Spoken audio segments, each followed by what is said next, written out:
Opie and Dopey. Two guys that hate each other. Just shut your mouth. I hate them. Shut up. Don't be unkind. Shut up, bitch. Oh, very nice. Shut the fuck up. You're a fine bunch of bullies, aren't you? Opie. I'm Opie Anthony. I could give a fuck. I'm Jim Norton, and I'm on the radio. Shut up. The Opie and Anthony Show. It's all about fun, fun, fun. I'd love to spit in your face. I will fucking kill you. Shut up, stupid. I'm just a zilch and I know it. Who cares? We're trying to do a fucking radio. I know what we're trying to do. I'm sitting here across from you. I understand that. The Opie and Anthony Show. Despicable asshat. And these dummies that work for us, you guys stink. Ben looks like a tall baby. Always laughing in the wrong places. Ben, where's the coffee? You rock. Hopefully he's going through a car wash with his mouth open. And there's Steve. Steve is a piece of garbage. And you stink. You are cordially invited to a robbery rape. This is family entertainment. This show is a disaster. Opie and Anthony Show. If you have any poo, fling it now. But enough of this palaver. Let's get the show on the road.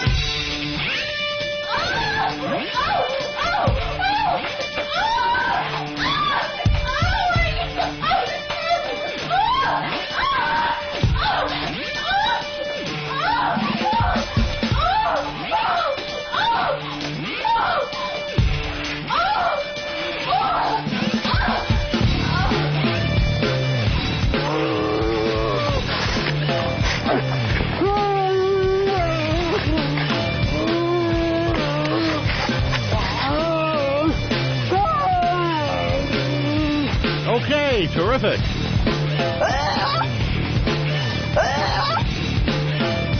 I'm just gonna get something to eat.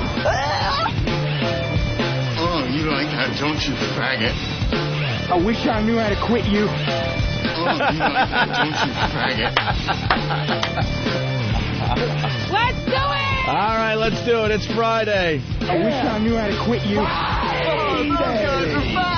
Oh, we're both pushing buttons at the same goddamn time. I had a thing going. I was doing a... You had something going? Like that, don't you, faggot? I wish I knew how to quit you.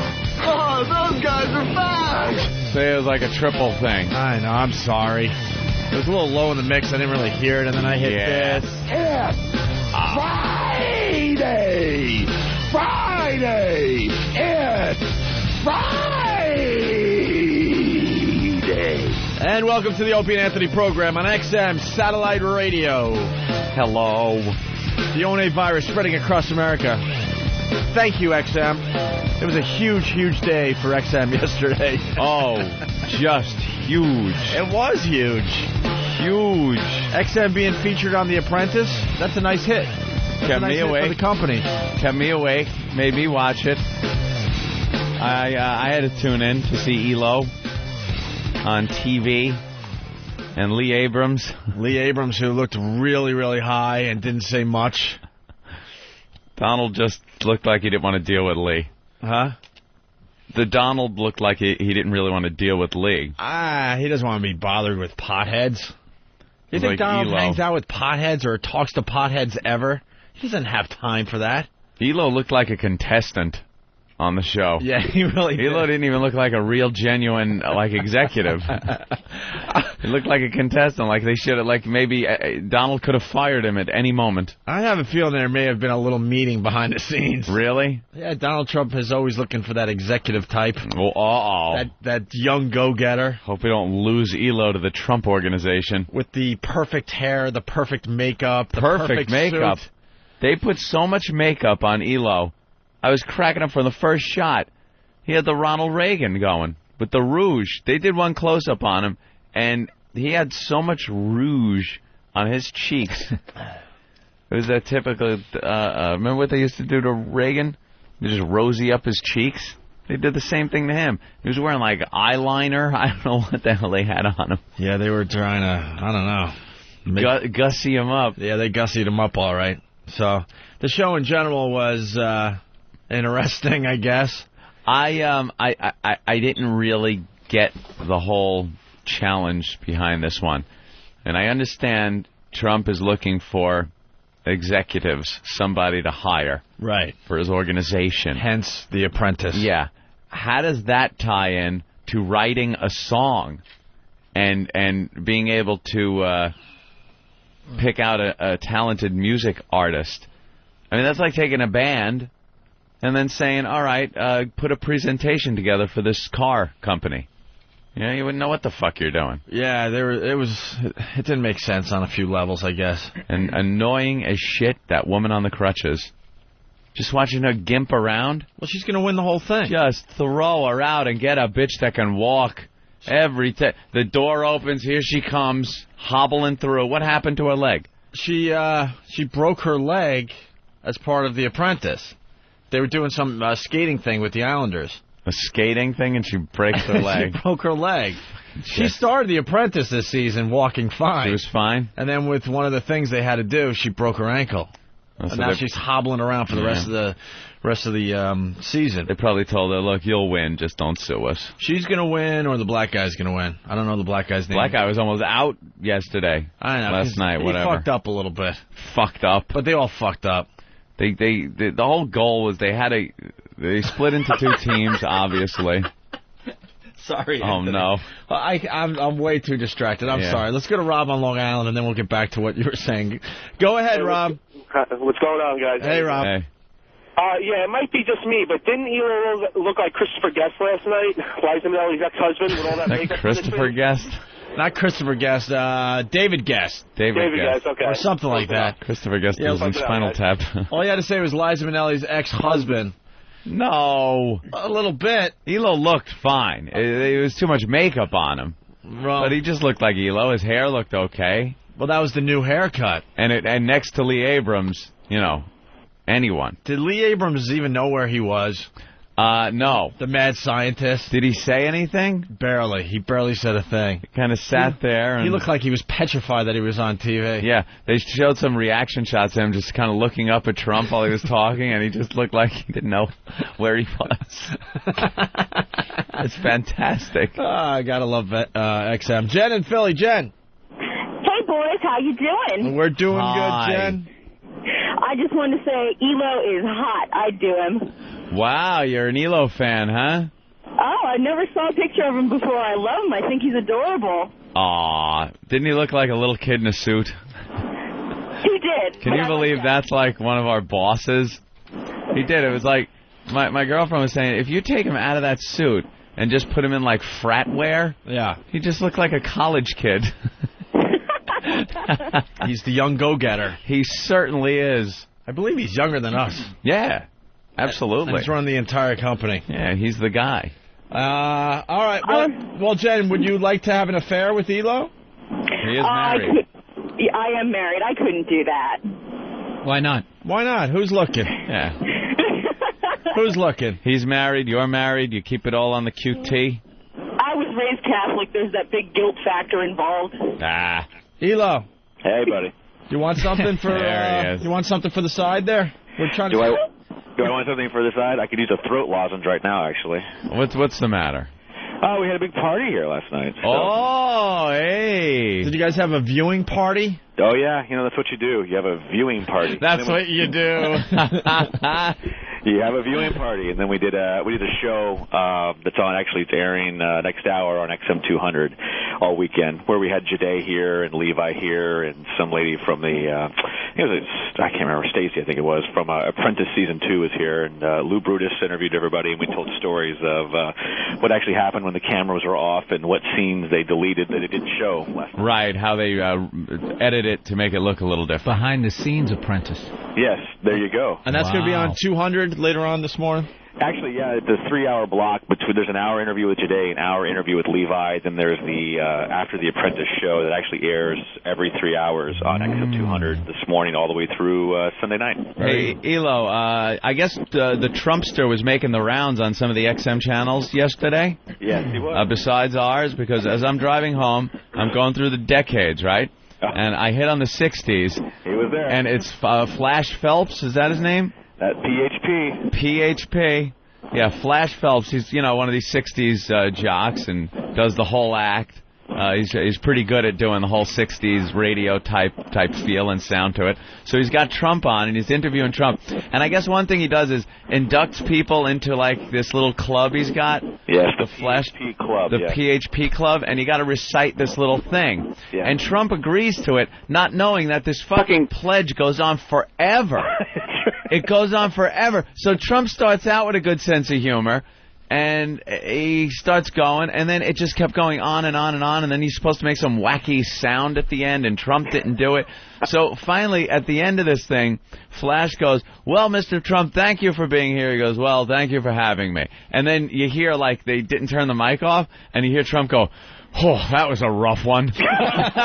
I was cracking up. Oh, my God. He's like, oh, that was a rough one. And Flash was like, hey, what do you mean by that? Like, you know, being all zany and stuff, and then goes into, you know, some fucking old 60s Twiggy song or something. Did Twiggy sing something? Surf music. Strawberry Alarm Clock. I don't know. Funny. To Sir with Love. Yeah, exactly. I don't know what the hell they went into, but it was so funny. He goes, ooh, that was a rough one. So it was a huge night for XM. You guys had a viewing party. Anyone get drunk? Any good stories behind the scenes? You know, not any good drunk stories here. I think everybody was just too exhausted. It was so late. So, but, yeah. But no, it was good. It was fun. It was really weird to sit down and watch the show with everybody. So you did have a lot of makeup on, Elo. I did have. They did cake it on quite a bit. They over rouged your cheeks. You looked jolly, and you had mascara on. I had little line stuff in my creases of my eyes and all that stuff. Yeah, and then a lot of just like base on your face. See, now it all makes sense because we remember you coming by the studios here in New York with the brand new haircut. We're like, all right, what's up? What's going on? That was back in May. What happened to the bowl cut? All of a sudden, he's got this fancy haircut. And what, the place was half built or something? I said they like threw a couch in front of a wall that had a hole in it because they're still pulling wires. Huh? No, that was our Jazz at Lincoln. Those were the studios at Jazz at Lincoln Center. You guys have seen them now that they're finished. They don't look anything like that. Yeah, they weren't even done yet. No, they weren't. You see the sheetrock was up. How about our boy Gary Hahn with all the logos in the shots? Yeah, I noticed that. Like every shot had some type of XM, like a little glass statuette. There were mic flags. There were just signs. Every door had XM on it. Yeah, it was actually getting a little bit embarrassing because it was like there was so much. It was like, Gary, ease up on the logos, dude. Every shot. But one of my favorite parts of last night's show was when they were actually going through the songs, and Donald Trump was rocking in his limo with a MiFi, with his head bopping, barely. You could barely notice, but his head was a-bopping to the music. It was awful. That reaction shot. He wasn't listening to those songs. No, it's just like, Donald, bop your head up and down. Yeah, we're gonna show the MiFi, then we're gonna get a reaction shot from you. Yeah. He didn't hear those songs. Give us that just bit into a lemon face and bop your head up and down. Let's take some phone calls. It's Les in Ohio. Les,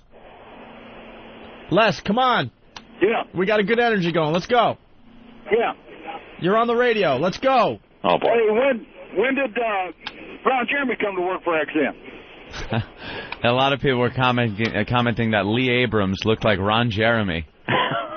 I guess he's heard that a couple of times. Yeah, yes, he has. Let's see if Eric in Jersey has something. Eric? Hey, when is Lee Abrams going to start touring with Grateful Dead again? Yeah, Lee was a big hit. That's why I took him on the show. He was a huge hit last night. Everybody was on the message board there last night during the program. Yeah, they do that on Whackbag. Yeah, they had like a little viewing thread going, so you watch the show and comment on it, and there were some pretty funny comments coming in about was it really? Lee and you. Because some guy was just doing screen captures the entire show of you and Lee talking to each other, and I'm sure they'll be photoshopped later on in the day. Of course. Let's say hi to Mike in New York. Mike? Hey, what's up, guys? Hey, Mike. Hey, you were great, man, last night. But, dude, if you had another haircut, I don't understand how much younger you can look. Dude, you look fucking young. Yeah. Well, I am young. I mean, that's the thing. Everybody thinks I know. I mean, like 8 years old young. 8 years old in your dad's suit or something. You do realize we have like a Doogie Howser running XM, right? Yeah. And with the rosy red cheeks. Elo started radio when he was 8. Yeah. Nice. Yeah. Child prodigy. He's a child prodigy in this business. Mike? Miss Fez. Just want to let you guys know. All right, thank you, Mike. All right, thanks. Fezzi's doing just fine. Run Fez on right after us. Brian in Ohio. Brian. Yeah, I've been reading some of the SEC statements. Who is Eric Logan Toppenberg? And why'd you drop the Toppenberg? What's the deal with that? You throw in a K, maybe you say, what's up? What's the real name of Eric Logan? Well, it's just like Opie goes by Opie, and there's another name for Opie, as we all know. Actually, Eric Logan is what I went by, but Toppenberg is actually my real last name. Yeah, that's not a good radio last name. Right? Logan's a great radio last name. Logan. Exactly. Eric Logan. They're not going to Elo. like Toppenberg in the red states. No, the red states wouldn't like that at all. No. You look like you should have been sitting next to like a ventriloquist with that much rouge on. You look like a mannequin. Jesus. Right back down to earth after your big party and celebration last night, Elo. Comes crashing down. Yeah, I love the part on the show where they had the music playing from the brand new musicians, and they were taking phone calls while it was playing on XM Cafe, because I was just waiting for Ramon. They took some listener calls to critique the music. That's why we couldn't be in on this thing. No, we didn't know anything about this until like 2 weeks ago. Of course they didn't not. want our pests getting involved with their big day on NBC. And you guys made the decision to pick the artist that was more, I don't know, conducive to XM Cafe.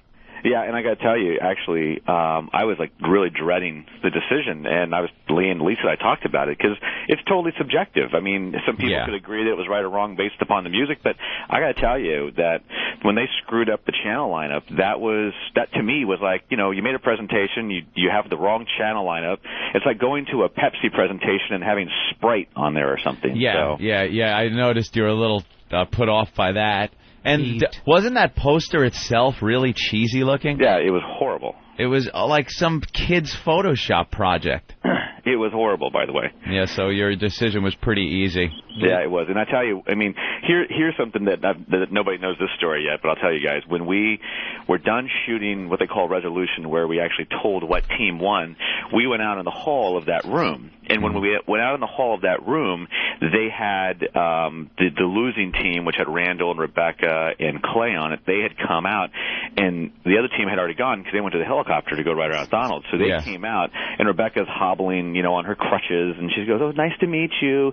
And then Clay's like, "See you later." And Randall looked at me, and if looks could kill, I'd be dead. He wanted, like, I want to rip your head off. Really? He just called me because what they didn't, you know, we called him out into the resolution, and actually in the room they didn't edit it. They cut it out. But Donald actually asked who was responsible for marketing, and Randall goes, "I was, sir." You didn't see that part in resolution. You obviously see it in the boardroom. Yeah. But you know, he was just like, you know, I want to kill you, and it was. I remember looking at Lee going, "Uh-oh." So I had to like go out the back door. So. Well, you just called him out on it. Yeah. Yeah. Hey, so, but you guys want to play some audio from the show real fast? Of course. You got time, Elo? Sure, buddy. All right, here we go.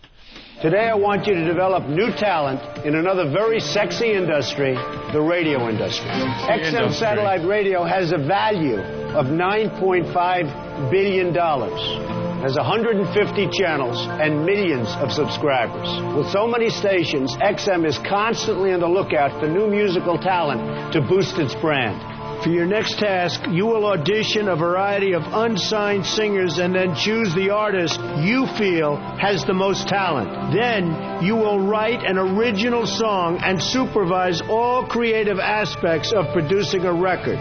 Your song will play live on air for millions of listeners on one of XM Radio's premier stations, XM Cafe. You'll have access to professional musicians and producers to help you. The team whose song best fits the format of XM Cafe, as judged by the XM Satellite Radio executives, wins. What a great commercial right there. Great. Holy crap. That's a commercial. Great commercial, but the concept itself, to have junior executives writing songs, that was a little odd to me. As I watched them, I'm going, that's like having a band trying to do marketing. Very difficult. Yeah, it was. I think the whole point was they were trying to find talent. That's why they started with, you know, at the model at the Trump Model Agency, and they're like, you know, we got to have somebody who knows how to find talent, and it really was, you know, all these tasks come down to really execution and presentation. That's really what they come down to. Mm-hmm. And at the end of the day, the sales tasks are like that, but when they call these subjective tasks, when they have a subjective task, it comes down to how they present, to to the executive team, and really how do they execute the task. And obviously, I think, the team who won executed and presented much better. Yeah, the other guy didn't seem to fit the format.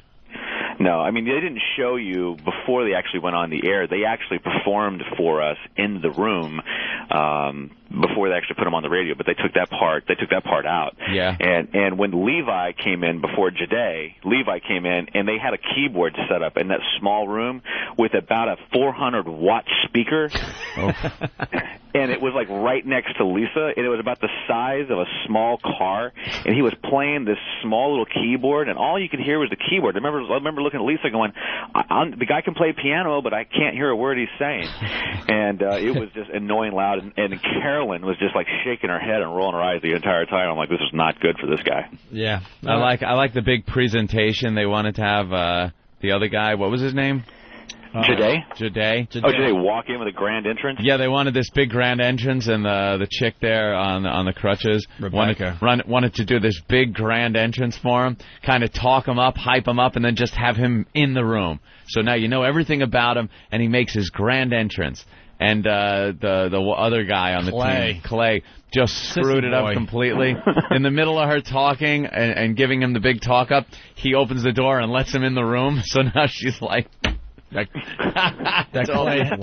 Clay has some issues.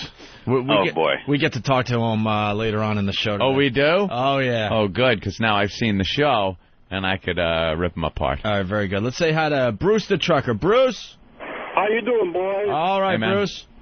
Hey, Elo, you brought back some memories of when I was younger watching Babes in Toyland with all that rouge on last night. I thought Rebecca was hot. Yeah. She is cute. Actually, I got money on either her or Randall to win, by the way. I really do. Randall the black guy, right? Yeah. That's what I'm saying. I thought, but I'll tell you, funny.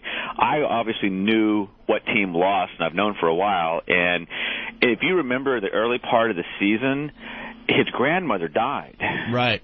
And they let him go to the funeral. I looked at my wife and I go, "Oh my God!" I mean, I just killed the guy whose grandmother died. They keep shooting. I was feeling a little bit guilty, but I'm glad he didn't get fired because I really think Randall is the best one on the show. I really do. Him and Rebecca are both really good. He's a Rhodes Scholar too.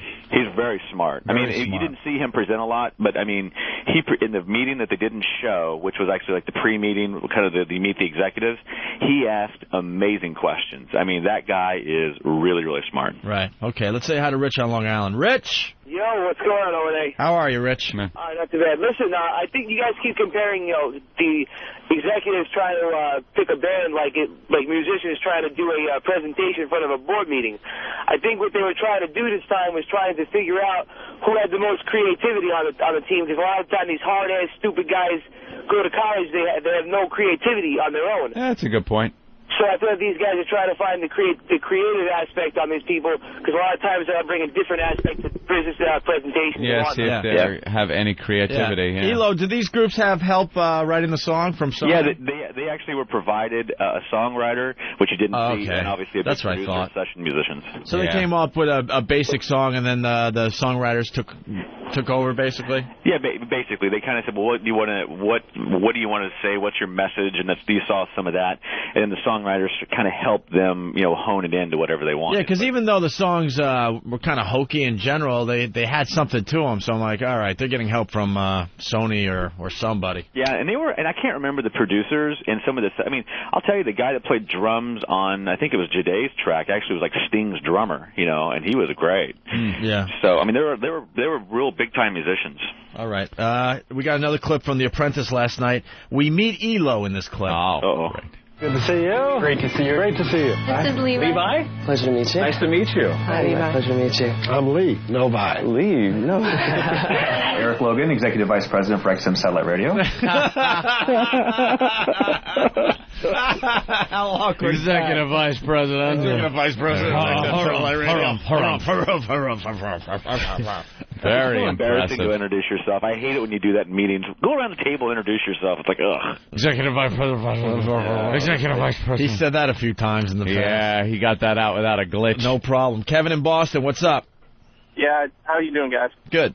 Yeah, I just, every time I saw Elo, I pictured if you threw a little diaper and some wings on him, he'd look like those little Cupid doll of those cherub angels. Cherub angel? I can't wait for the Photoshops on Whackbag. Oh, yeah, they've been working very hard over there. All night long, right? Let's say hi to John on Long Island. Hey, John. What do you say, fellas? What's up? Yo, Lee Abrams looked like Captain Insano from Billy Madison. Captain Insano? Punch it out. All right, very good. All right, more audio here. This was the big moment for Elo on the show last night. Elo passes judgment on the teams. So the two teams were working with these new artists. They came up with the song. And then I guess the songs were played on Lou Brutus's show there. He did XM Cafe for the day or something. Yep. And then now Elo has to decide who wins, right? Right. Here it is. They both made great records. They both made great records. Yeah, I mean, I like them both. I just think one song was better for XM Cafe than the other. Hello, folks. Welcome to XM, Donald. Let me ask you, how did the teams do? What'd you think? Welcome to XM, Donald.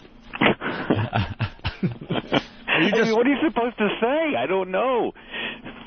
Were you nervous? Be honest. Oh, dude. Yeah, I got to tell you. You don't meet him before that. They don't want you to see him or talk to him before he walks into the room. They want it to be totally natural. And I said to the producer, I go, well, what do I say when he walks in? He goes, well, just welcome him to XM. And I'm like, well, that's a good idea, so I'll do that. Yeah, he's one of these guys that is bigger than life, too. So when he comes into the room, you're seeing him for the first time. You've got to be just a little freaked out inside. Yeah, I was. You can hear it in his voice because we know Elo pretty well. Yeah, I was. Hello, folks. Welcome to XM, Donald. Let me ask you, how did the teams do? What'd you think?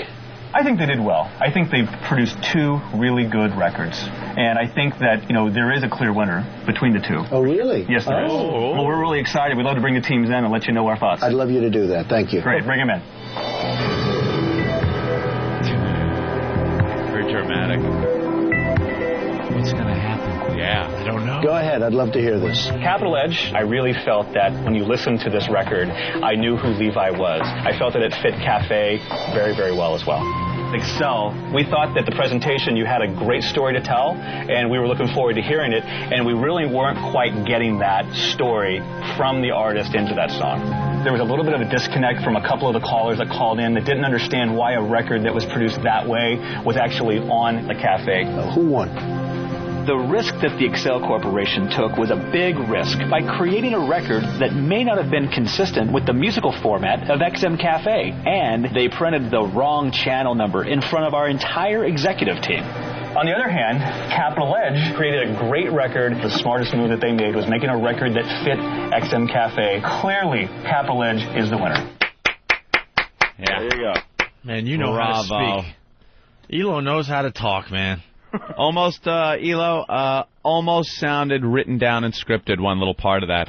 Well, truth be known. Yes. Actually, that was all just kind of right. There was no scripting of that. The part where I had to actually tell the team who lost, I had to overdub that about 5 different times. Yeah, I was hearing the sound was a little different. Yeah, didn't sound like the same room. Exactly. They couldn't get the timbre right to match it because they have so many mics in there, and they actually stick a mic actually in your tie. It's a tie that's actually inside of your tie knot, and if the words get chomped up or something, they send you back in the studio to recut the line. Recut the line, and you could kind of tell looping. Yeah, that's what it's called in the industry. Right, absolutely. Eric Rabinowitz. That's also what you did. That's a term for caddying too. The looper project. All right, let's go to the phones here. Let's say hi to Johnny in Queens. Johnny. Good morning, gentlemen. Good morning, Johnny. Hey there, Jenny. Opie Anthony, knockoff Jimmy. Elo. Canal Street. Jimmy. If I lifted your arm over your head, could I snap a walnut in your mouth? Oh, I see what he's saying. One of those Christmas soldier nutcrackers. Boy, the Red Rouge thing is really taking off. John in Glendale. The red. Whatever. John. Hey, what's up, boys? Hey, we're on with Elo here.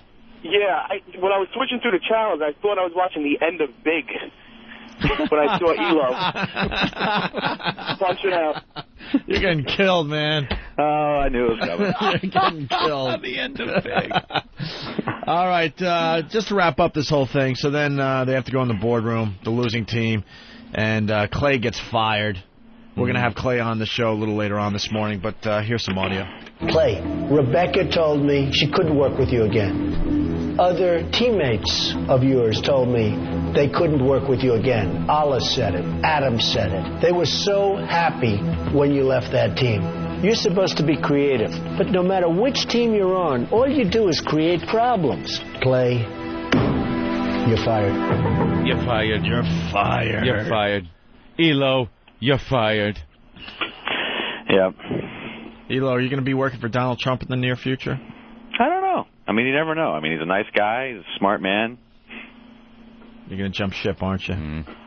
I love XM. I don't see me jumping ship anytime soon. Did he make any offers? The perfect answer, no matter what you ask him. It's always positive. It doesn't politically fuck him at all. We've hit this guy with some really tough questions, and he has an answer for everything. He's very good at it. Did you take a little ride? Leaves all avenues still open. What do you think of child molesters? Well, it's an interesting topic.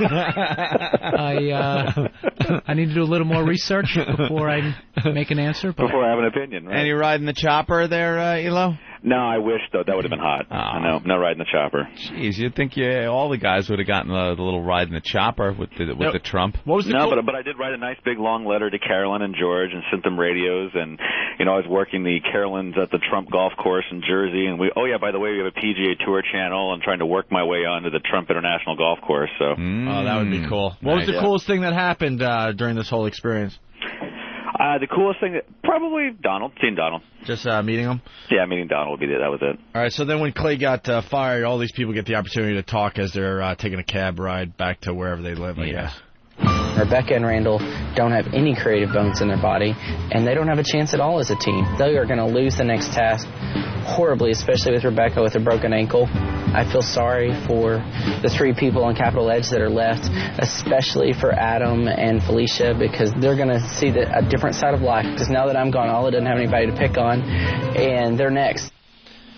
And there you have it. And Clay will be on the show later today. Elo, this was much bigger than Letterman, right? Yeah, and I got to tell you, actually, the highlight of my night, even though this was fun, was getting the call from you at dinner saying that the pests attacked Howard. And I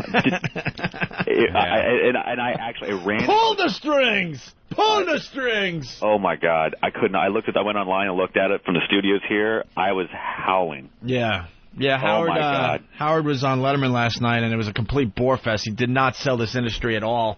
Thanks for the help, Howard. You did nothing for satellite radio. And you know something? I mean, you guys know this, but I'm telling you, that unnerved him. I mean, he may have gone in there, and the pests may have completely taken him out of his game. He may have just completely melted down, because you know how he gets about you guys. Yeah, and just to have that many pests with that many signs. There were huge, full-color XM banners. I mean, where 3-4 people had to hold these things up. There were our regular signs that are just huge by themselves that one guy can hold up over the head, the same ones you see on the assaults on the media. O&A wow stickers, just plenty of signs. And then you could see 2 or 3 people in the shot with these printed out, like some guy printed them at home, 8x10 pieces of paper. He's Xerox. Black and white Xeroxed, Howard Stern things. And it looked like it was an XM event that a couple of serious people came to. Of course. And the Pest did a great good man. I got a lot of reports on this one. Boy Gary was, on the lookout for our pests. Yeah. That was his job yesterday as Letterman was going... good job. Look at that picture I'm looking at. Oh, no, I'll explain, though. As Howard was going to Letterman to do his thing last night, right? So Boy Gary's job was to, report back to Howard because, he's just a douche. And give Howard a full report if there's any Opie and Anthony action outside the Letterman studio, right? The pests are too smart for this shit. Yeah. So the pests get in with the Howard fans, and there weren't that many. In the old days, there used to be thousands wherever Howard went. There was maybe a couple dozen, right? But our pests were within them. Yeah. Standing next to them, right? With no clue that they were with our show. As soon as Howard arrived, then all of a sudden, like the Secret Service, they pull out banners and all sorts of stuff right in front of Howard's face. It came out of nowhere. Yeah. Because we got pictures on opieandanthony.com and foundyourmusic.com. You see the whole thing because Eric was down there. Eric was like 2 feet from Howard, and Howard has no clue. One of our guys was literally 2 to 3 feet away from Howard. And all the pictures you're seeing online are from Eric's camera. Oh, it threw him. So Eric documented this whole thing. beginning, he shows the crowd where it looks like just a normal crowd, nothing's going on, and then, BAM! Everyone pulls out their banners and stuff that they were hiding the whole time. Huge. And you know how he is. I mean, how many times have there been like a public event that you guys have been there that he sits out front and refuses to go in until you guys leave? Yep. Oh, yeah, many times. I mean, that's the same. Did you see, you know the story about Radio Man now, right? You guys hip to this? No. You know who Radio Man is, right, in Manhattan, right? Yeah, of course. Well, Radio Man last week got an upgrade. Radio Man is now Satellite Radio Man, and he used to wear that radio around his neck. Now he wears a MiFi around his neck.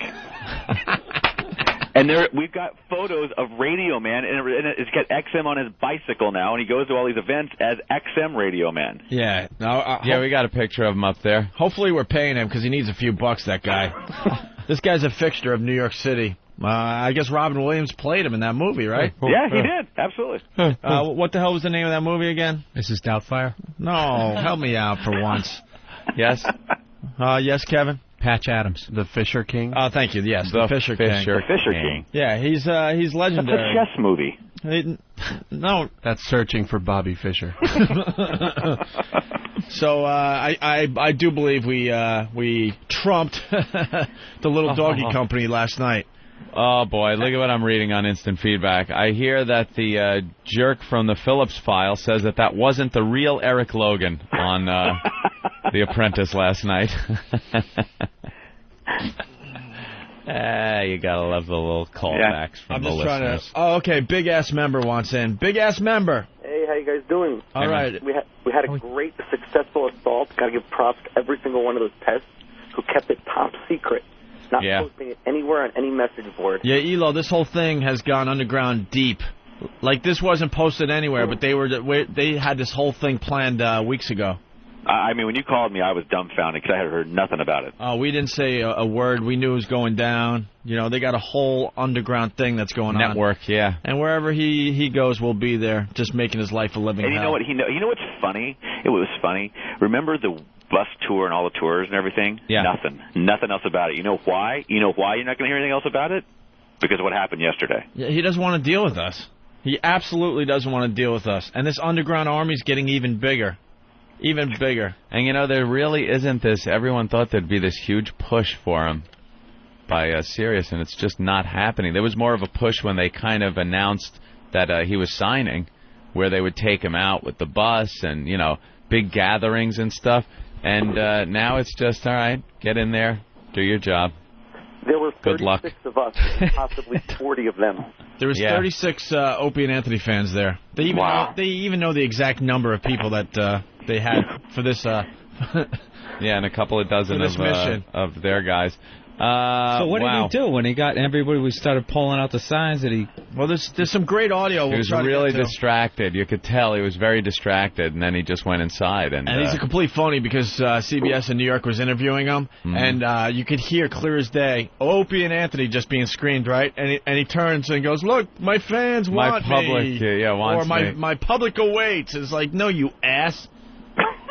Man, Elo getting rave reviews though. Look at this one.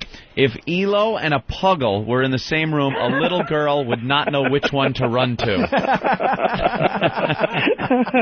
They love you, Elo. I'm glad to see him on the same level as the Puggle. That's a Puggle. Cute as a button. It was just a huge, huge night for XM on The Apprentice. And we trumped Letterman big time. Definitely. Yeah. Definitely. A few more calls coming in here. Let's say hi to Scott in Iowa. Scott? Yeah, I got two questions for Elo. I just wanted to know what he thought of getting half of Terrific out yesterday when he got hung up on. Oh, jeez. You're not supposed to bring those up. And the other was, I didn't get in the other day. I just wanted to know if he thought that any chance that we might be able to keep the NASCAR channel. I didn't get in the other day. The phones were tied up. Yeah, no, actually there's not. I mean, it's going away in 2007, and the bottom line is we know what that property's worth, and it's a great property, and we knew what we felt that it was going to value the company, and so that's why we felt good about the decision of not having them. So we wish we could have it. It's a great sport, and we wish Tony Stewart all the luck on Sunday. We'll have it next year, but at the end of the day, it's going to move on. But we feel great. We'll have over 5,100 live sports. See what I'm saying? Just perfect Look answer. how diplomatic that was. I'd be like, Fuck them. I hope they all crash and burn now. That's right. He just actually made me feel good as he's telling me.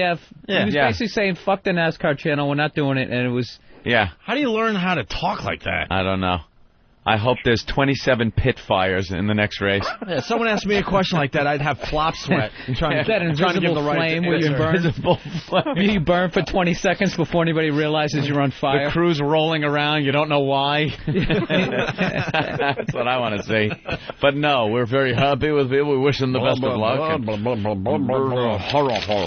All right, Eric.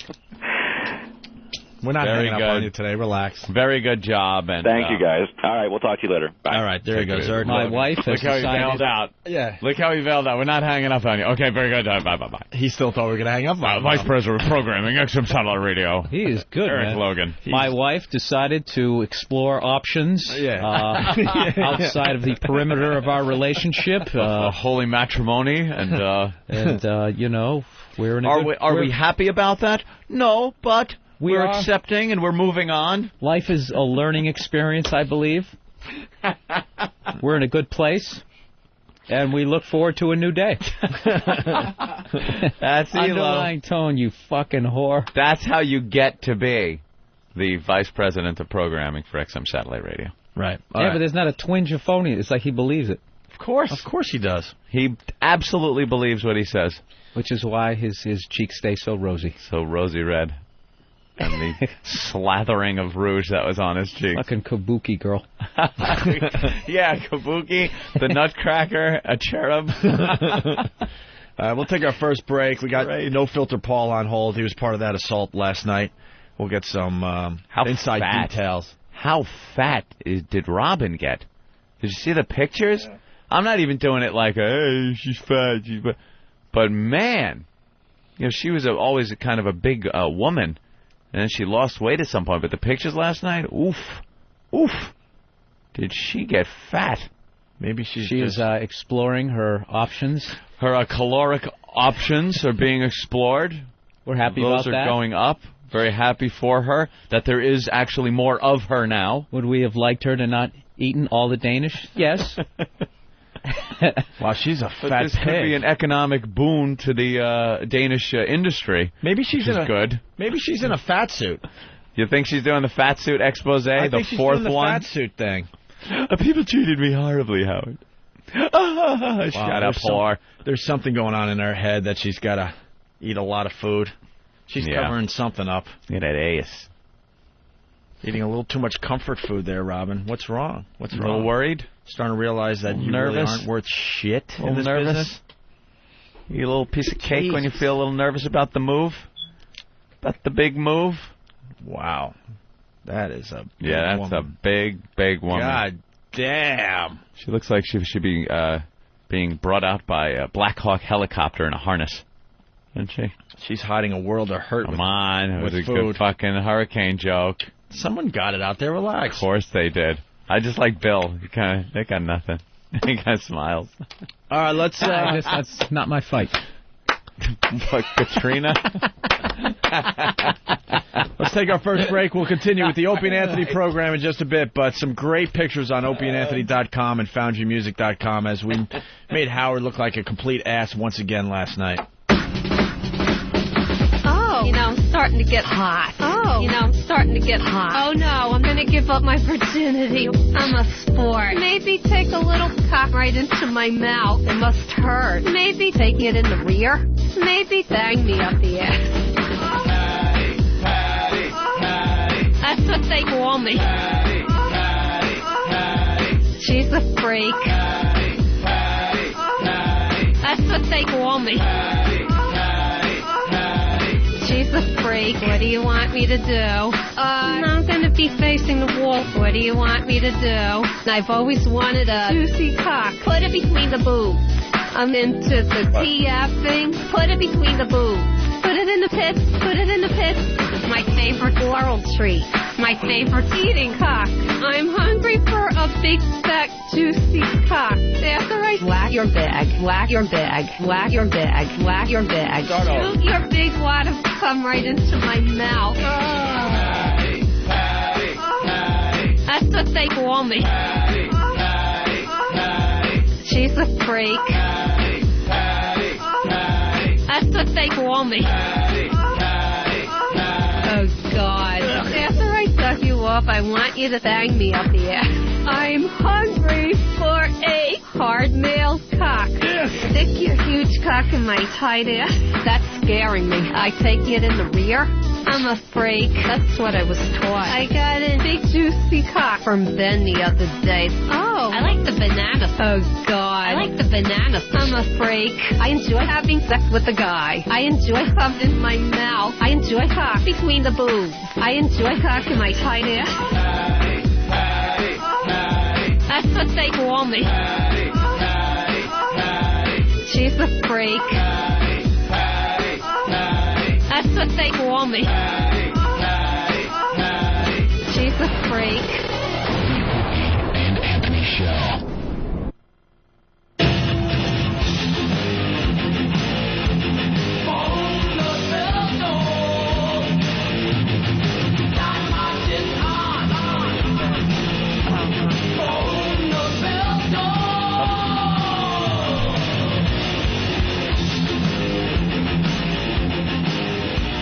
What happened? Why are you pointing at your headphones?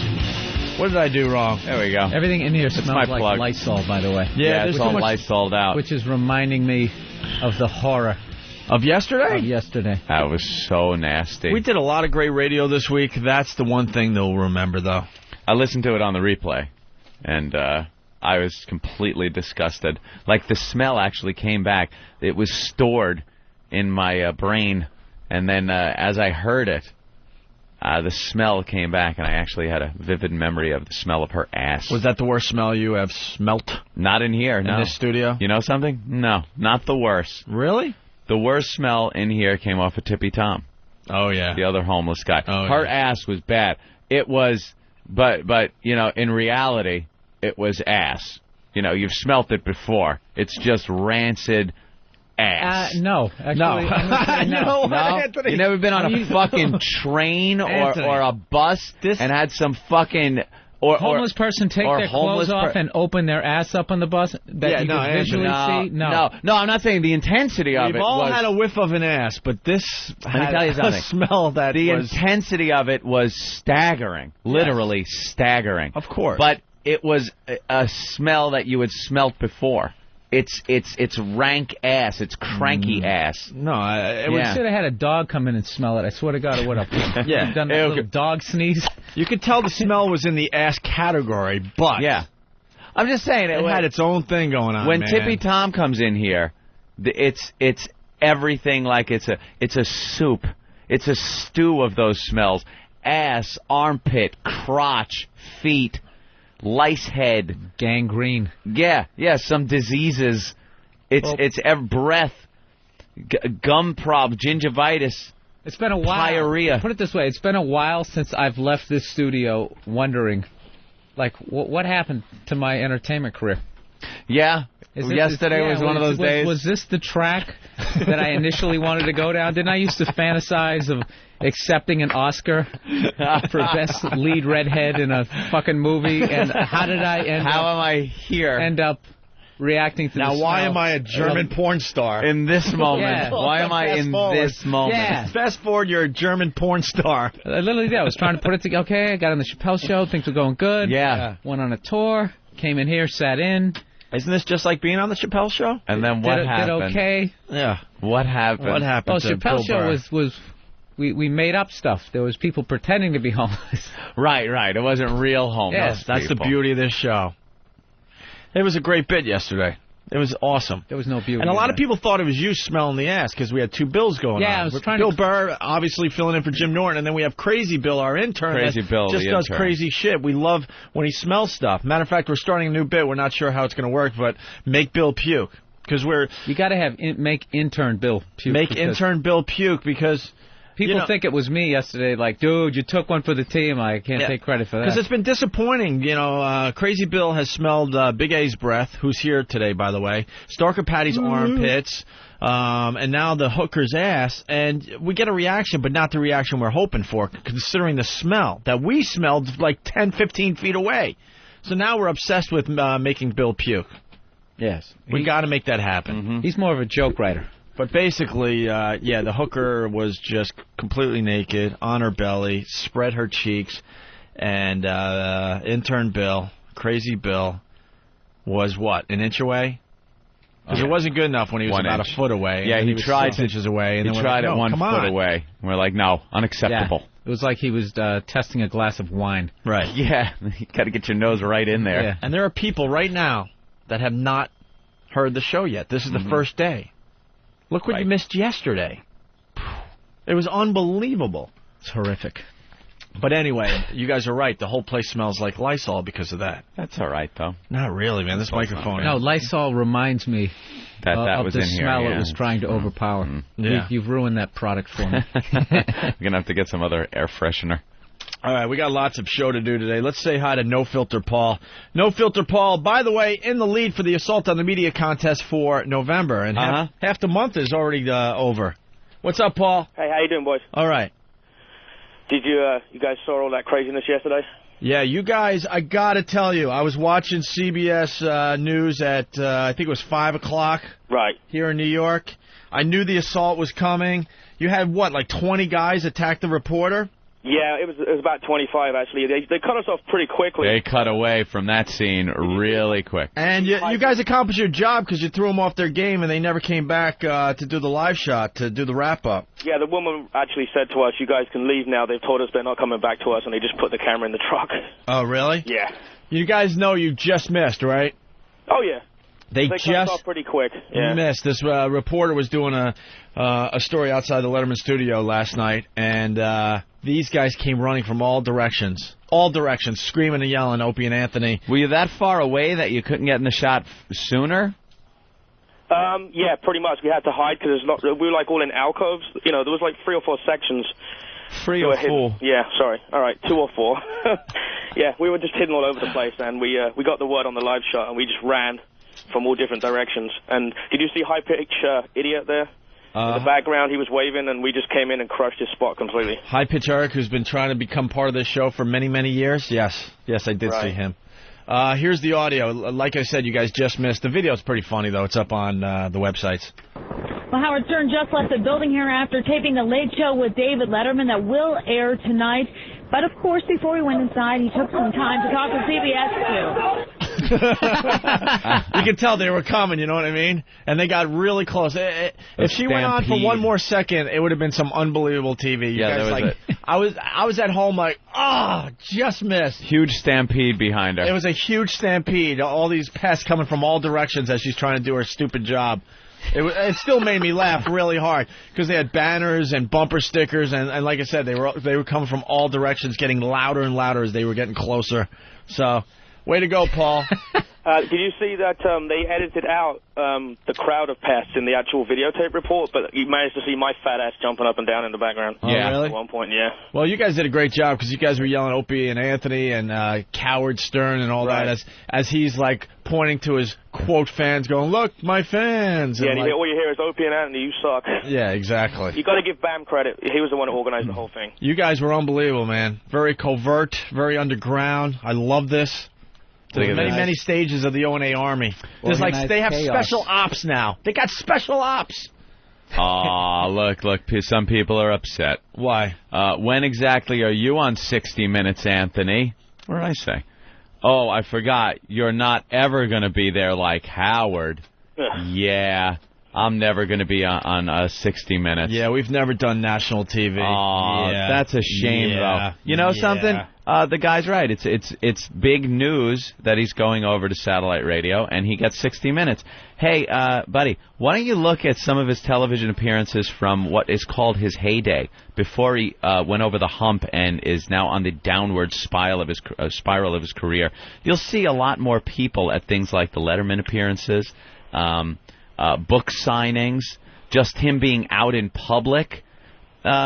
There were a couple of dozen people milling around the Letterman studios where years ago there would have been thousands. They would have had to close off Broadway with police barricades years ago. It just ain't happening anymore. Yeah, he's still on 60 Minutes. He's still on Letterman, but it sure as shit isn't the Letterman appearances of old. where it was actually fun and interesting to watch because it was like, wow, this is outrageous. I wonder what he's going to do, instead of a little infomercial for where he's going. So you're right. Yeah, I won't be on 60 Minutes. We've done national during TV. the waning part and of my lots career. of national TV. That's fine, though. 60 Minutes is pretty big. They had a I piece on understand. Super Bowl Sunday. Let's I not getcha. forget. Last year. Yeah. Super Bowl Sunday, part of the pre-game show. That's right, part of the 18 hours of Super Bowl programming. We were technically part of the pregame show of the Super Bowl last year. In the tri-state area? That's all right. No, it was a national piece, but it was like the pregame show started like, I don't know, 7:30 in the morning, and our piece aired like 9. Something like that. It was exposure, though. See the difference? We don't take this shit seriously. We're still having fun doing this. We still really enjoy getting under someone's skin. So, Paul, you guys were unbelievable, though. You guys were just kind of hanging out in the crowd. No one knew you were from the Opie and Anthony show, and then all of a sudden you guys just attacked. Right, they had no clue. That was great. They were pretty pissed off afterwards, the serious little pests. Right. All 5 of them with their little black and white photocopied signs. Yeah, yeah. Yeah, Angry Black started a fight with a couple of our guys. Oh, yeah, and everyone's talking about that today. Wow, that was a... Yeah, took a swing at somebody. That was yeah, a big deal. that was Mike, the guy that did the assault with me. What an ass this guy is. Does he actually think, what is he on the... He thinks he's on the payroll? He thinks Howie cares about what this guy does?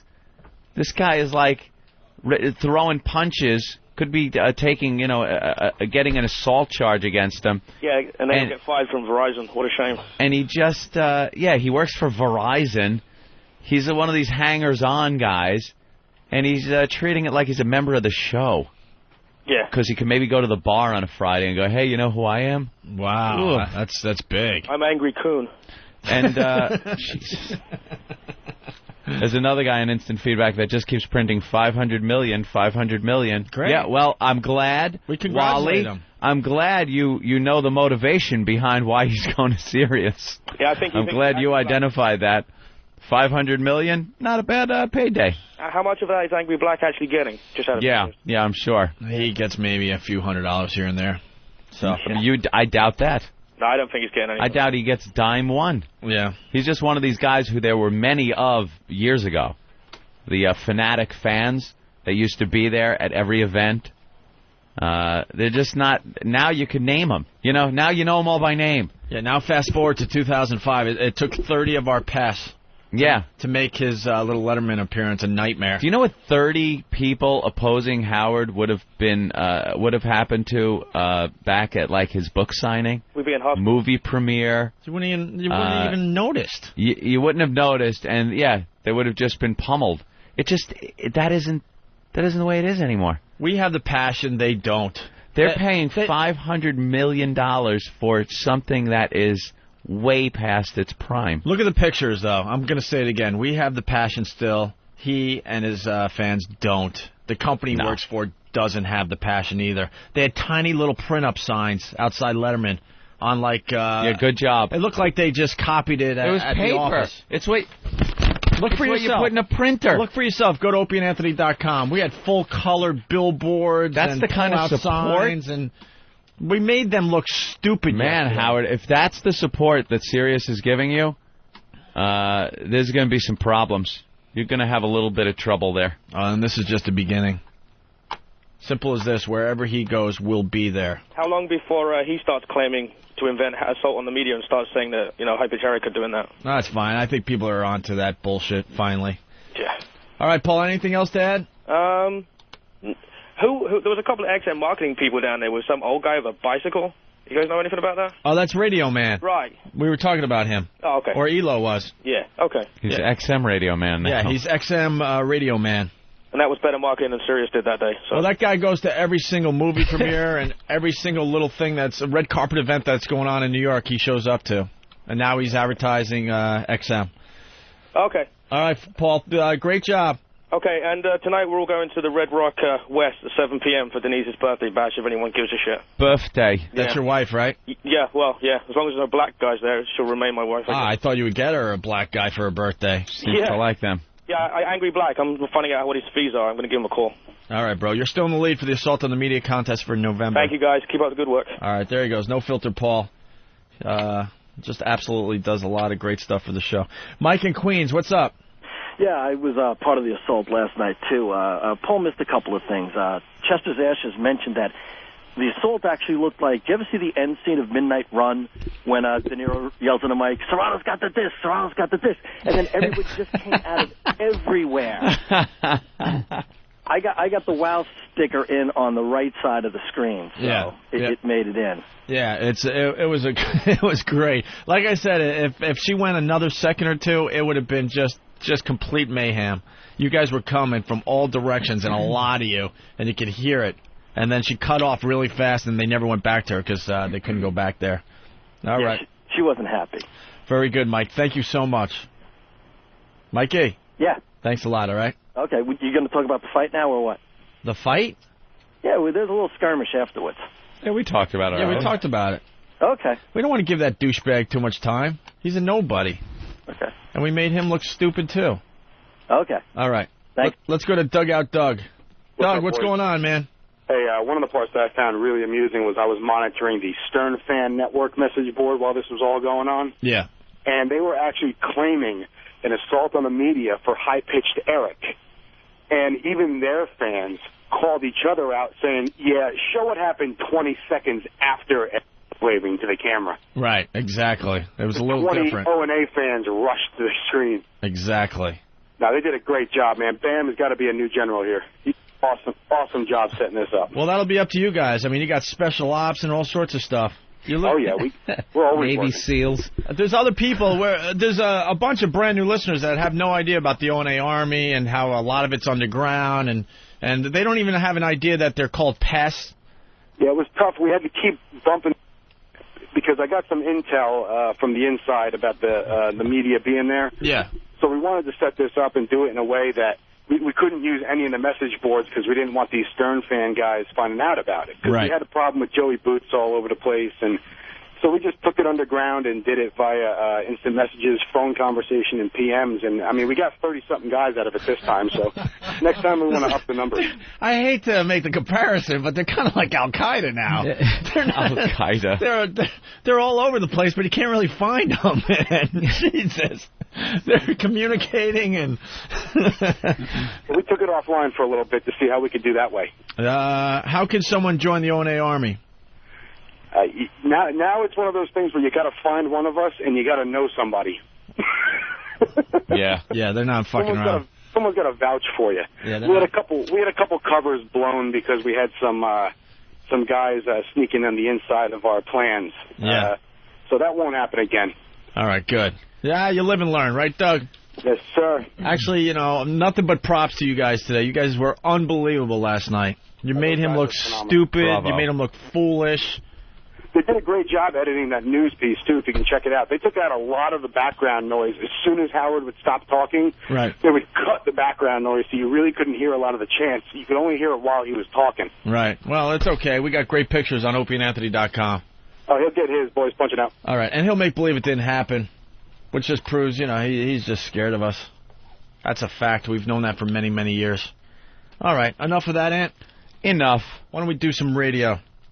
We got a lot of stuff to do. Dangerous toys. The list of dangerous toys is out. We got Big A here. We got, I think... Big A doing? Well, we got... Muttering to himself. We got girls coming in today, and Robin's here with sex toys and stuff, so... We're going to try to set something up with Big A and the girls. They had to fly in from L.A. A murder? Because the local girls don't do anything anymore. So now Steve... Well, I think we put that little... misconception to sleep yesterday. Yeah, you got to get local the right girls do plenty. We just got Yeah, it was horrific. So we'll get Big A in here and the girls that flew in from L.A. and we'll see if we can get some radio magic to happen. Okay. Right. And one other thing before we go to break. Andy in Fresno. Andy. Hey, I started listening to your show about 5 months ago, and you had all these inside references. I had no idea what the fuck was going on. But your Wikipedia, or however the fuck you pronounce that entry, explains everything very nicely for the new listeners. Very good. How did they get there? You have to know how to spell Wikipedia, which is the hardest thing on earth. So you spell Wiki... There are links on Whackbag. Just go there. Oh, there are links on Whackbag? Yeah. Yeah, they got one for Rhino Fest, too. All right. And you can catch up on the show? Yeah. All right. Thank you, Andy. Let you know. All right. By the way, we need to do 3 things in the very near future. We're doing the homeless shopping spree. Mm-hmm. Keith's going to be bringing in homeless people every week leading up to that.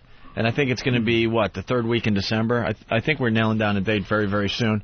We also, I was reminded yesterday, Anthony, we got to do the 2nd annual eggnog drinking contest. That was a year ago already. That's how we met Pat from Moonachie. Who could possibly beat Pat? And what'd you have to do? Just drink it until you puke? Drink, what was it? 1 shot? 1 shot a minute. Until you puked or couldn't continue in any way, shape, or form. We or had had 10 to take guys, a piss. something like 10 guys, and Pat from Moonachie. A shot of eggnog? And how long did they go?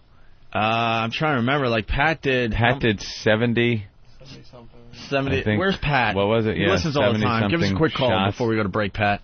Of, 1 ounce shots. And they were puking one after another. And then Pat finally just, Pat had won, and he kept doing them. Like, just to see how many more he could do for the record. It wasn't even close. And then he put his fingers down his throat, and we have the sound. Where's the sound? Yeah, this is actual sound of Pat puking up all of the eggnog he had drank that day. Well, but this, we got to say this. He's a diabetic. And he did as many shots, and then we're like, all right, make it an even 70 or whatever we said. And he was still fine. So he can't have all that sugar in him, obviously. So then he made himself puke by sticking his fingers down his throat. Is that how he lost his toe? Yep. So that is how he lost his toe. Diabetic. Here's the audio. Screw up. It's famous audio. We play this all the time.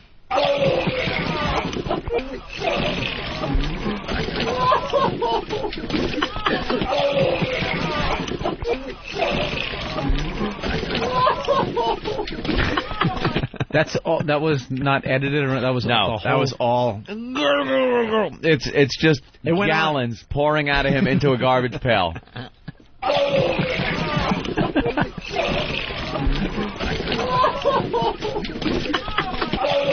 That's my favorite. I love that.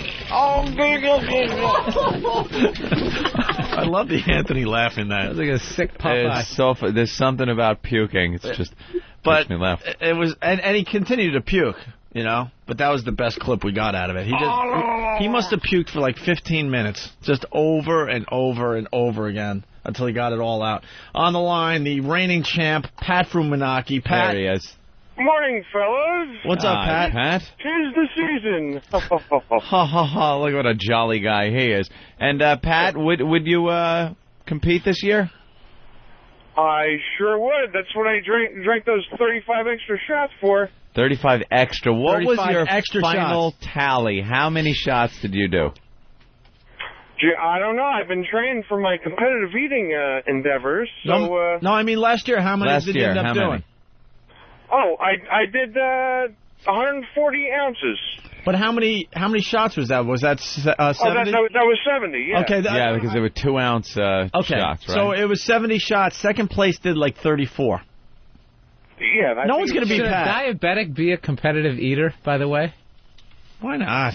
Pat? Well, I take care of that at the end of the contest there. What, you puke it up? Oh, not at the meeting.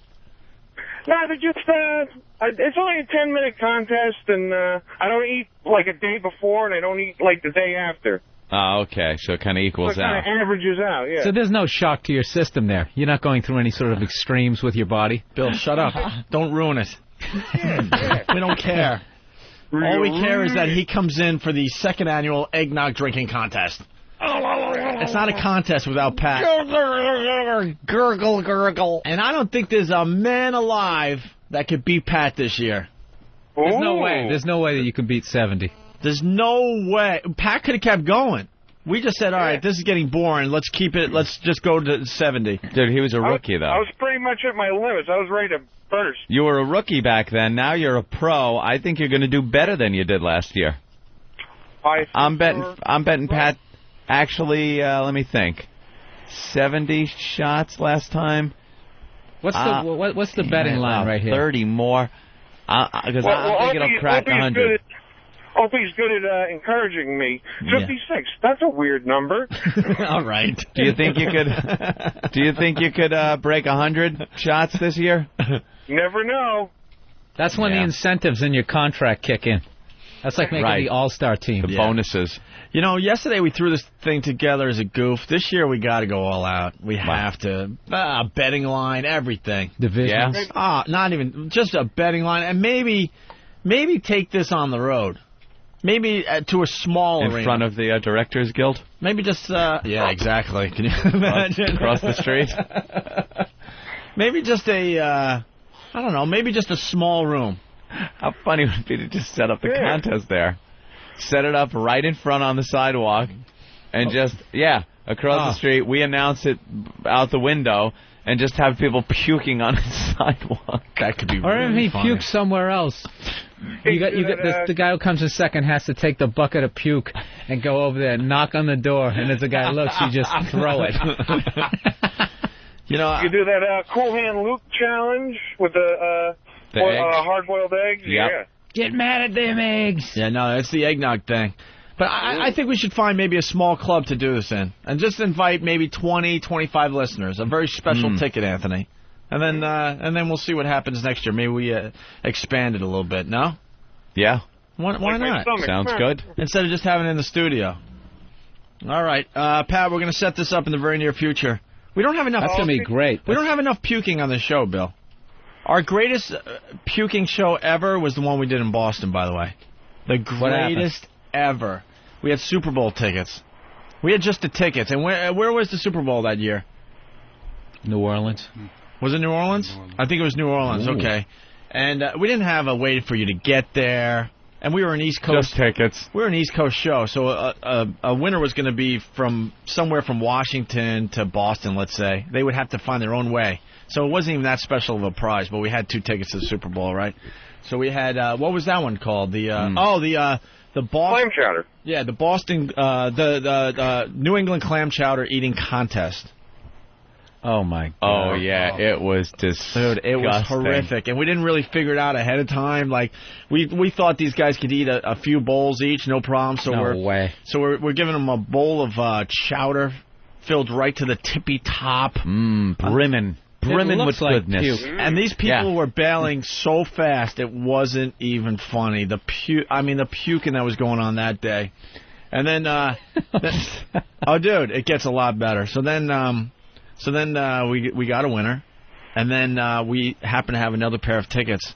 So then we started another contest where we got some volunteers from the people that were puking to re-enter the contest, and the new contest was to eat the puke. No. Oh, yeah. What was it, a spoonful each? Yeah. No. Yeah. Come on. No. A spoonful. A spoonful. And that is so fucking disgusting. So they went around the puke bucket. I forgot how many. You know, maybe OAVirus.com could post a show so people could listen to this. And one by one they would take a scoop of the puke. And then they started puking more because of that. Yeah, they're puking more because they're eating puke. And I think if I remember... Did they realize the game was televised at that point? Yeah, this isn't an exclusive thing. You can actually see it. And if I remember correctly, they would have to take a spoonful of the puke, right? And then they would have to hold it in them for 2 minutes or something like that. And if they could hold it in them, it was like a sudden death type of competition. The first guy to hold it in them for 2 minutes got the tickets. Bill, you would see people all right, I'm good. I'm good. And they're just fighting it with every muscle in their body. And they're like, no, I'm good. And then you see their eyes watering. They're sweating and pale. And they start gulping dude, that is just this, and then they would lose really it. Bad. Dude, and then the whole place would just start screaming oh my God, and then other people that are not even in the contest started puking. There was so much puking going on that day. And then finally someone kept it down for the time limit, and they won the other pair of tickets, man. It was unbelievable. It was hilarious. So, Pat. Yes. We're going to do the eggnog drinking contest. And we should do it soon. I'll be there. We should do it right after Thanksgiving, Anthony, because you know, to welcome in the Christmas season. Yeah. We should do that in early December. All right. Do you want to just do it in the studio, or you want to try to take this one on the road somewhere? I don't know. I kind of like the studio. Yeah. Yeah. Yeah. The way the listeners are all involved. Well, that's boring, though. What? I want people puking in front of an audience. We'll invite people in. Hey, by that time, we should have all the cubicles cleared out. This place will be they huge. can all sit there like they're witnessing like an execution. No, the cubicles are going soon. Are they? Oh, yeah. Oh, yeah. Are they? Really? Oh, yeah. Ryan in Brooklyn. Yeah, I can beat that 9-toed diabetic freak. You think you could do 70 shots of eggnog? I could do 100 easy. Yeah. And I'm not even a big boy. Talk is cheap, faggot. Wow. Everybody thought they'd do a good job against Pat, and all of them failed miserably. I'll eat your 8th toe. We might have to have a preliminary round, because there's going to be a lot of all-talk type of people calling up. You want to weed out some of the people that are just going to puke right away? I don't know. Ryan? It's Brian, actually. Yeah, what's up? Oh, Brian, are you a big guy? I'm 225. 225? 5'11". 5'11". You would have to do 2 ounces of eggnog every single minute until you puke or not puke. Not a problem. For a little run now, I'll be even happier. All right, and we got to get some good prizes, maybe a MiFi and some other stuff, okay? Mm-hmm. All right, Ryan. Just keep close. We'll announce the details soon. And it's always the and then just call back. Always. As long as I don't hear Kobayashi on the line, I'm okay. All right. See, now we got just a lot of people calling up saying they could beat Pat. All talk, though. Sonny Forelli from Boston, a faithful listener of the program, does a lot of assaults on the media in the Boston area. Sonny. Hey, guys. What's happening? Hey, man. Hey, I'm challenging Pat. I'm going to beat him. You really think you could do at least 70? Hey, I'm 280 at 5'11". Doesn't matter how big, how small you are. It doesn't matter. I've seen Pat in action. He's an animal. He was doing when everyone was suffering, trying to get down. They would pick up the shot and have, I guess, a minute to down it before they have to do the next one. Yeah. And they would sit there struggling, trying, with like 3 seconds left, barely getting the last bit down. Then they'd have to pick up the next shot and do that. And Pat is just, next one. Yeah. This is great, little beverage, like he's joking and just tossing him back like it was nothing. He was taunting the rest of the contestants. Psyching him out in his own bizarre way. Yummy! Because everyone, he's going, yummy. Oh, could I have another? And everyone else is just suffering on the brink of puking. And I mean everyone. They're sweating. There's not one guy that was even close to beating Pat. Yeah, no. I think I could do it. All right. All right, Sonny, we have your info? Oh, absolutely. All right, hold on, though. We're going to start getting contestants right now, just so we have a list. Yeah, but to keep it interesting, you got to get some guys who are going to puke early. You know what I mean? Yeah. Just to keep it going on. There's always the early pukers. That's no problem. There's always early A lot of these guys pukers. don't know what they're getting themselves into. Last year, there was a few guys that were talking a lot of shit, and they were out after like 10 shots. They went down very early. 140 ounces. How many, is that like a... How many gallons? We tried figuring it out after the show and failed miserably, and it took about an hour for us to get 8 wrong answers. We're fucking retarded, and this is with calculators and everything else. Yeah, I don't know any of that. How many? Yeah, what is a pint and There's an a ounce? pint, How and many? there's 16 ounces in a pint. How many pints in a quart? And then there's 4 it was quarts like in a gallon. We're How many pints are in a quart? Dude, that's 386 gallons. I think that's a half a quart. It's an astronomical unit. All right. Let's say hi to Joe in Queens. Joe was in the contest last year with Pat. About a gallon and a half, maybe? Hey, what's up, boys? Hey. Yeah, I was in the contest last year. I was in the ugly brown sweater, and I remember it's not just the eggnog, but the fact that getting there about 4 in the morning, waiting online, then starting the contest, then if you don't puke, you have the shakes and the yellow shits for the next 4 days. It is just the most grueling thing in the world. Shits. It's the most grueling thing in the world. That's a quote from Joe. Well, these athletes are used to that. Oh, it is awful. No one's beating Pat. I mean, when we were I can confirm the yellow smoothie shits. Thank God you can confirm that. Yeah, it's really bad. Just in case you thought Joe was lying. Awful. Pat has confirmed it. Goddamn, Pat. Not just that. Now then you have to deal with whoever else was puking. I wound up on, I think, 5th or 6th. But the smell in the studio from everyone else puking. Yeah, because it's just a couple of garbage pails that are sitting there open, and when people start puking, the wafting smell of vomit fills the studio, and it starts making people on the brink. Yeah, people that are on the brink. In charge of the garbage pails, I believe. Yeah. Yeah, I thought I was going to be able to do pretty well, but, you know, after each minute, you know, the first 5, actually the first 10 were going down pretty easy, and I was like, oh, this is nice. By about 15 or 20, forget it. Yeah, you and then take a shot a minute, it's easy. Oh, yeah, but then I remember there was the one guy next to me who got it down right before Anthony hit the bell. He got it around 59 seconds. He's like, oh, good, down? Good, go again. And that guy did about a half a sip, and he was done. And then watching in awe as Pat just kept going and going and going. I don't know how... He's like, oh, I'm thirsty today, I guess, huh? Taunting. My victory lap. It's like Jackie Gleason in the beginning of The Hustler. Yeah. Paul Newman's nodding off and he's all fresh. And that's so Pat, I take my hat off to you, and let's see if you can hit triple digits this time. But thank you. All right, and that's what made Pat a star on this program. Yes, it is. But boys, if I can't do it, is there a chance that I can just watch from the studio? I think we should have a former contender able to watch. Yeah, of course. We'll figure it out. All right, thank you very much. Maybe we could push these cubicles back a little bit and have a little studio audience. I just love the whole idea of shit-talking as you're drinking eggnog instead of like the sports. Like, you can't cover me, motherfucker. It's like, yummy. Yummy, delicious. I'll have another. And that's just as defeating. Oh, it is. In that contest is some guy you just can't cover. Because people were looking over just going, there's no way I'm beating this guy. I am so ready to puke, and he is fresh as a daisy. Yummy. Let's go to Eric. Yummy. Eric?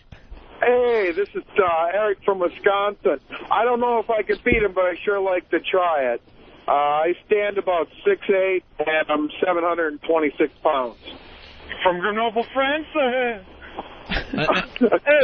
I'd like to know how I can get involved in this. Wow, can you leave your house? Wait, how much do you weigh? 726 pounds was the last time I got weighed. You have to come. 26. How do you get around? We're gonna have a real contest this year, man. Where do you live? I live in Wisconsin, but I come to New York every week. We're gonna send a cargo plane out to get you. How do you come to New York every week? How do you travel? I drive truck. You drive a truck. Yep. Holy shit! Just drop them out of the back like one of those tanks. Yeah. I just walk. It'll be about parachute 4 rides for you. Hey, Pat, you getting a little nervous? Nah. 780 pounds. How hard they fall? He doesn't care. All right, hold on the line, Eric. That's a champion, Opie. Eric, we need you in this. Cool. All right, hold on. Now we're getting some real contestants. Pat, you had it too easy last year. Uh-oh. Well, those no IFOCE members come. I'll be okay. All right. Well, now everyone's calling up. We'll figure out other contestants. I like this Eric guy, 780 pounds. That's big. I think there's some potential there. Ooh. And we all want to see Pat lose this year. People are suggesting Big A. What would be his capacity? Think he'd be any good at that? He hasn't been good at anything else. He's not really good at anything. No. Doesn't have that champion spirit. No, not really. Like Pat does. No. Pat's got the confidence of Brad Pitt. Yeah, Pat's great. He really is great. He was and the looks of a tar pit. Oh! All right, Pat, stay close. We might have to get you back on the line when more contestants come forward. All right? All right.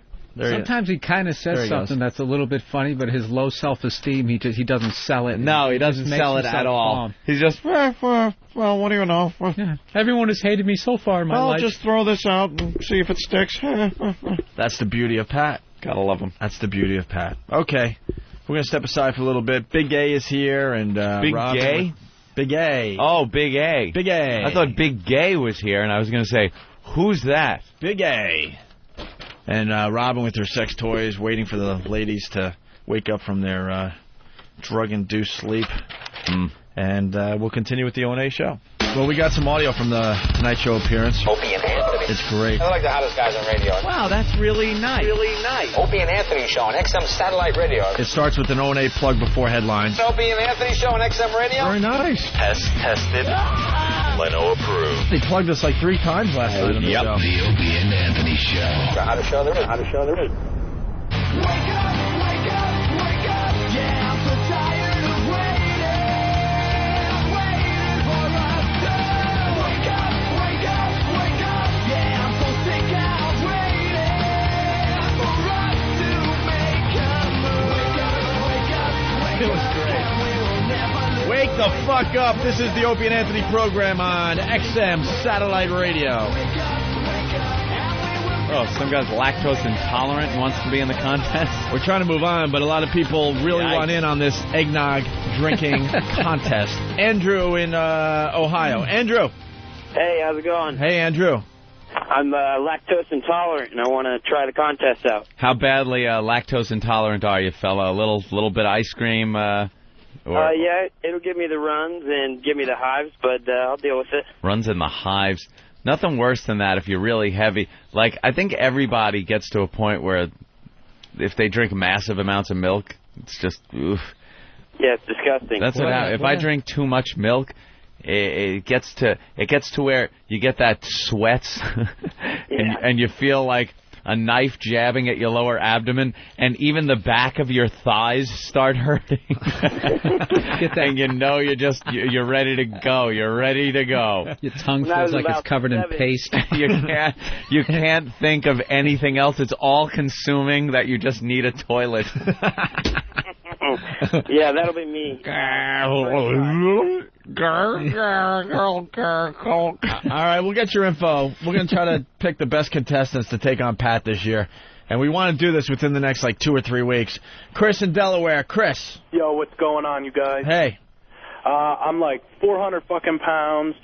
I just did a power hour last night with all the, Mad Dog 2020. Did 100 shots in an hour. 100 shots in an hour? Yeah, and that's Mad Dog 20. That's 10% alcohol right there. And how are you standing today? I'm nursing a hangover from hell, but whatever. All right. I'm telling you, I can do this. And you can come to New York? Yeah, definitely. I like Chris. And I'll tell you what, you guys want to hear puke. If I do puke, it'll sound like a dying rhinoceros. So. Oh, my God. Make sure we get Chris. Who's getting all this info? Travis? All right. Hold on, Chris. All right, guys. This guy looks like he could be a lot of fun. He's got the mentality and the weight. A lot of truckers want in on this. Andy in Wisconsin. Yeah. Andy. Hello. What's up? Yeah. That's just funny. A lot of truckers want in on this. Yeah. Huh? I'm 6'6", 280. I'm from Wisconsin. I drink milk by the gallon a day. Oh, this guy might be a little tough. Now your eggnog's thicker. No, this is just a great way to see how out of shape this country is. All of a sudden you have this fucked up contest. Everybody wants to join. Everybody call, yeah, I'm 5'11", 460. I had 2 gallons of mint chocolate chip last night. I had a brain freeze, but, whatever. They just don't even give a fuck. Yeah. No one cares. Oh, this is great. They just want the title. Pat's got the title. We're going to need to make a trophy and everything now. Damn it. Yeah. Andy. What Pat drank was a gallon and just under a pint. Yeah, that's what I was thinking. It was a little over a gallon. All right. And I can definitely do this, and I can definitely get to New York. Andy's good at math. I like this guy. Yeah, and he knows the math thing. Excuse me. So it's 2 ounces every minute until you puke or don't puke. That's no problem. When I was growing up on the farm, we used to go down to the bulk tank and grab milk right out of there. And that's the richest milk you can get right out of the bulk tank. We need Wisconsin in this contest. Jesus Christ. This guy's a contender. Come on. What is it called? The what tank? Bulk. The bulk tank? Okay. We drink it right out of the bulk tank. What's that? You pump it right from the milk. You pump the milk out of the cow, and it goes into the bulk tank for holding until the milk truck comes and takes it off the market. So it hasn't been pasteurized or anything yet? No pasteurized. And there's still udder gack on it? Oh, God. I was going to say, why don't you just lay underneath the cow and mush its udder? And that is disgusting. Ooh, I like that contest for later this... The bulk tank. Well, yeah, when I was next year. I was little, 5, my dad, we'd be down milking, and he'd squirt it right from the cow's pit right into our mouth. That's disgusting. That's a rite of passage on a dairy farm. So doesn't that stuff settle so the heaviness goes down to the bottom? No, they... when it's in the bulk tank? It keeps rotating. There's a rotating, and it keeps it frothy the mixer. on top. Oh, frothy on top. Frothy goodness. What does it taste in that state? Very, very thick. Ugh. Thick. This guy is a contender. I think Pat's getting nervous. I need it run through all that sterilization process. I don't want to drink out of the bulk tank, my friend. We got real competitors this year. Yeah. The only time we've ever drinking out of a bulk tank was at Sam Adams when we went to the brewery. Oh, yeah. And we grabbed the hose that came right from the tank, and we're drinking out of a hose. We were drinking beer out of a fucking hose like it was water in the backyard. Come out of a hose. I almost lost my esophagus, though, because they didn't tell us that it was going to come out really It comes out like a rocket engine. Yeah. It's like, Jim Cook. What a drunk. We love him. Yeah. Andy, we like you. You can make it to New York for this? Today? No, not today. Not today. Not today, sir. We're going to get a date. We're going to look at the old Opie and Anthony calendar, and we'll figure this out. But definitely. We want to do this pretty much right after Thanksgiving, to get everyone into the Christmas spirit. Definitely, yeah. This guy could be a contender. A lot of milk. I like Andy. Drinks out of the bulk tank. I like it. All right, Andy, hold on. Yeah, he's old school. Yep. Yeah, get Andy. Another trucker wants in contest. Of course he does. Just trying to move around here. What's special about these guys? Do we know? They all just want in on contest. I need a little more info. Like that guy was special. He was special. And the farm. And we lucked out by just, hitting that phone call. Want to try Mike in Michigan? These guys got to make sure they can make it to New York or the contest is going to be ruined. Mike? Yeah. Hey, you can make it to New York anytime? Anytime, just about anytime, yeah. I just need a date, some kind of date. I can schedule a load to New York. Schedule a load to New York. Mm-hmm. Where would you park the big rig? I don't know. Find some truck stop there. I've got both my stepdaughter's father lives there in Long Island. I could have him come pick me up, run me in the city, so. All right. So why should we have you in the contest? Because you got all these fat asses in the contest. You need some small guy. Said I can drink a lot of milk. I can hold a beer bong 40-ouncer without puking. Said, man, I can do it. I'm 5'11", about 155 pounds. I'll keep up with the fat asses. This guy could be an early puker. Yeah, I'm Plus, thinking... it's interesting, too. He's skinnier. Yeah, skinnier guy. You can't have a bunch of fat asses. It takes a lot. We had that last year, man. We had the thin guys last year. I think we want just big guys this year. I mean, somebody's got to be like the shit team in the league, All right, hold on, Mike. We'll get your info. You never know. All right. You got to convince us, though. This is a big contest. Yeah, you got to. I drink straight out of a grease trap.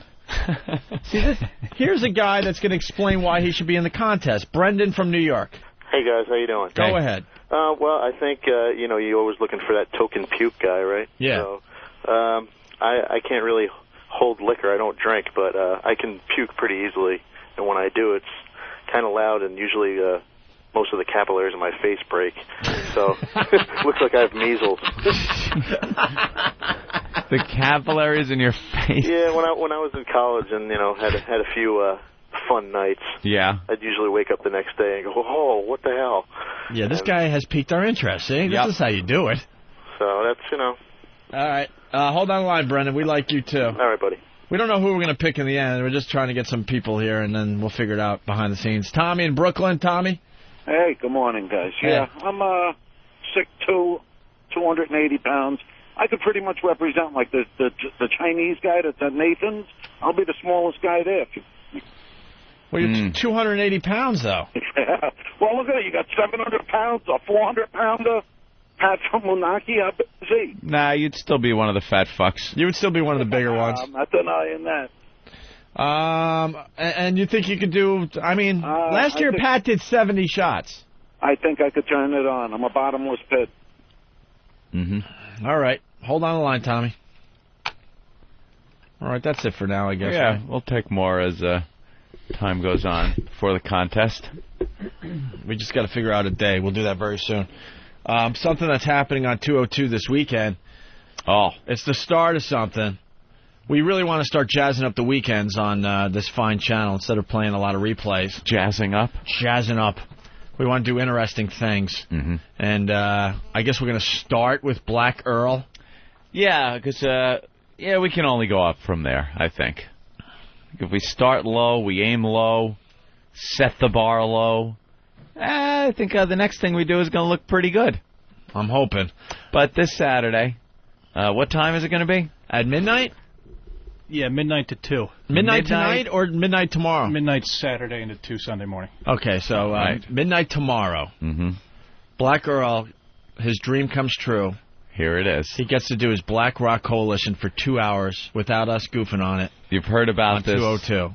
For years if you've been fans of the Opie and Anthony show. Black Earl's dream is to host his own show called the Black Rock Coalition. Sounds very militant, doesn't it? Whenever you put a coalition. Black Rock Coalition. And it's rock, but Opie, it's done by black artists. So it's not your normal, it's not hip-hop, not really. Good. Is it R&B? I don't know. I think it's like hard rock. It's a little of everything, I guess. But done with by black artists. He said he'll play some Billy Preston. Yeah. Yeah, so basically I think what he's doing is anybody who isn't rapping and they're black. Yeah. Right. That's pretty much black part rock. Of the coalition. And it's not funk, I guess. The Fifth Dimension. And is it true that Marilyn McCoo and Billy Davis Jr.? And is it true that you guys are going to be hanging out? Yeah, we'll be around. I heard that Nathaniel, Travis, Danny, Eric, maybe Derek, they're all just going to go to a bar tomorrow night and then come back just in time for the Black Rock Coalition show. The bar part is a very good idea. Yeah. Then you'll be all hammered. Do we have a way of recording the phone calls off air? Like, because a lot of people are going to be reacting to this show. Uh-huh. I don't know how many calls Earl's going to be taking. I don't even know if he's capable of taking a live phone call. Oh, so you want to take the calls. Yeah, like if you have Nathaniel or someone else in another studio and they see the same phone screen, where you guys could actually tape the phone calls. Like what the phone screener can hear. So we could play this on Monday on our show. Because there's going to be a lot of interesting comments about this show. Ramon! And we don't want Earl editing the phone calls and just picking the ones that are very favorable. Mm-hmm. We're getting a preliminary yes on that. We could do that? Yeah. You know what I'm looking for, right? Yeah, Mars said yeah. All right, so you guys go somewhere else. You'll see the calls coming in like crazy, and you record them, and then I want a nice montage of some of the phone calls that come in during his show. All right. And then we'll have some fun with that on Monday. Mm-hmm. All right, but these guys took it upon themselves to make sweepers for that's nice. Black Earl's Black Rock Coalition show that will be on 202 tomorrow night at midnight, East Coast time. That's very nice of you guys supporting Earl like this. Well, give him a little production, because he's probably busy himself just trying to get the show together. Right. We're on the same team. Can we get Earl on the phone, by the way, if possible? You want to hear some of the sweepers? We're on the same team. Yeah, he's a sarcastic son of a bitch. That's why we love him. Let's get Earl on the phone and hear some of the sweepers you guys came up with for Earl. Earl. It's the Black Rock Coalition with Black Earl Douglas. He's black. Black. Well, he is. It's accurate, if nothing else. All right. That's good.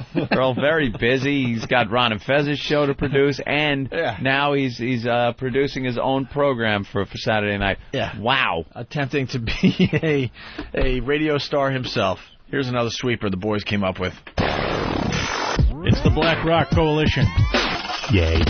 Wow, that's black. Here it comes, kids. Hold on to your hats. So you're concentrating more on the black than the rock part of this, but Earl does dress all in black. Did you guys get drunk after we left yesterday? No, this is just, I guess, late afternoon punchiness. You're listening to the first and last Black Rock Coalition. I think Earl's going to use some of these. Yeah? Yeah. Yeah, I see him popping these in between a few artists.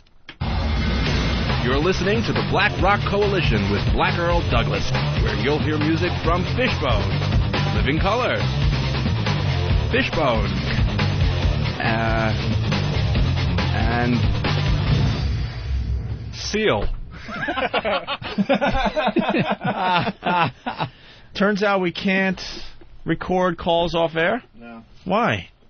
There's no setup for it, he said. There's no setup for it. Hold on. How do you screen phone calls? Danny, question? How do you screen the phone calls? Do you pick up an actual handset? Yeah. And like you would at home and go, hello, and the person on the phone goes, I'd like to talk about, and you hear them through your ear in the headset. Well, technically, we could do it. We could take one of those... Yeah, like Radio Shack sells phone bugging equipment. Not kind even. of thing. We could just rig it with one of the MP3 recorders, the portable recorders that we have. Yeah. Put it on speaker and just hold the We mic need right to it. people... There you go. I'm starting to get really pissed off behind the scenes. We need people around us that could figure out the problems. I'm sick of hearing we can't do something right away. We got to figure out ways to make They think too this shit technical happen. sometimes. Just make it shit happen. like this. Too technical. Yes, if he's taking a phone call in there that can't be heard on the air, and it's the same people that are calling in, you could absolutely get recordings of it. Yes. Mm-hmm. Mars. You want an actual phone call as soon as he picks it up, right? He's not going to have a screen. Earl? Right. Well, Earl's doing his show. I don't know what No, he's we doing. don't. So he we have won't no have idea a what Earl's screener. doing. We just want, so we could have some cool shit to play on Monday, we want our guys taking some of these phone calls, however we can make that happen, so we get recordings of that. He's going to have callers, and he's not going to have a screener. So he sees a call, he picks it up, and whatever that person says is going to be on the air. Why isn't he going to have a screener? Because he's going to do it at a compact studio. He's not doing the Black Rock Coalition from this studio? No, he's not. Why? Why not? It's easy out of that studio for one person to do the show. That's the colored studio. I didn't know this was a whites-only studio. Don't you see the sign over there? Colors That only. explains the fountain, the water fountain back there, and the restroom. Why is it easier, though? This place has a microphone and two CD. Yeah, he's going to need someone in the producer side if he uses this. Yeah, but we got all our guys. That's all they're doing Saturday night is getting drunk and watching Earl fall flat on his Somebody face. can produce from that room. I'll keep it below a .0. But isn't the objective to get a call that's candid and without a call screener? Is that what you want to do? Yeah, but we don't want to miss out. Let's say Earl only takes 3 calls the entire night. He's not going to take a lot of calls. And the phones are lit up. And the phones are going We to be want to hear crazy. what those people want to say. So we actually want the screening process to be recorded. That's pretty much the goal. Right. So somebody could call up and go, this fucking blows, and the screener can go, why does it suck? Maybe ask him a few questions about why he thinks it blows or it's great or whatever. It blows. And then hang up, but we'll have that recorded. If Earl doesn't take one call the whole night, it doesn't matter how many, calls are ringing here live. We need the screener, one of our guys, to be able to plunk those down and ask see what the we get. guys a few questions. Right. Is that possible? Yes, if we do it out of this studio. Yeah, we should do Then it out we of the should. studio. Earl deserves the white studio. Who wants to volunteer to, help out Earl? I'll raise my hand. I don't mean it, and I won't, but I'll raise my hand, too. And I'll follow Anthony's example like a sheep. Yeah, one of our guys will help out, because it would make for great radio on Monday. Okay, we'll figure it out. All right, thank you, Mars. I appreciate it. All right, there you go. We'll figure it out. Also, you can use the FU line with your comments. Oh, that's good. So at least we're guaranteed to get some stuff. So when Earl's doing his Black Rock Coalition tomorrow night at midnight on this fine channel, it's a 2-hour show featuring black artists, you could comment by calling up the FU line. How's that? Earl's like the Rosa Parks of the studios. They want to put him in the little one? No.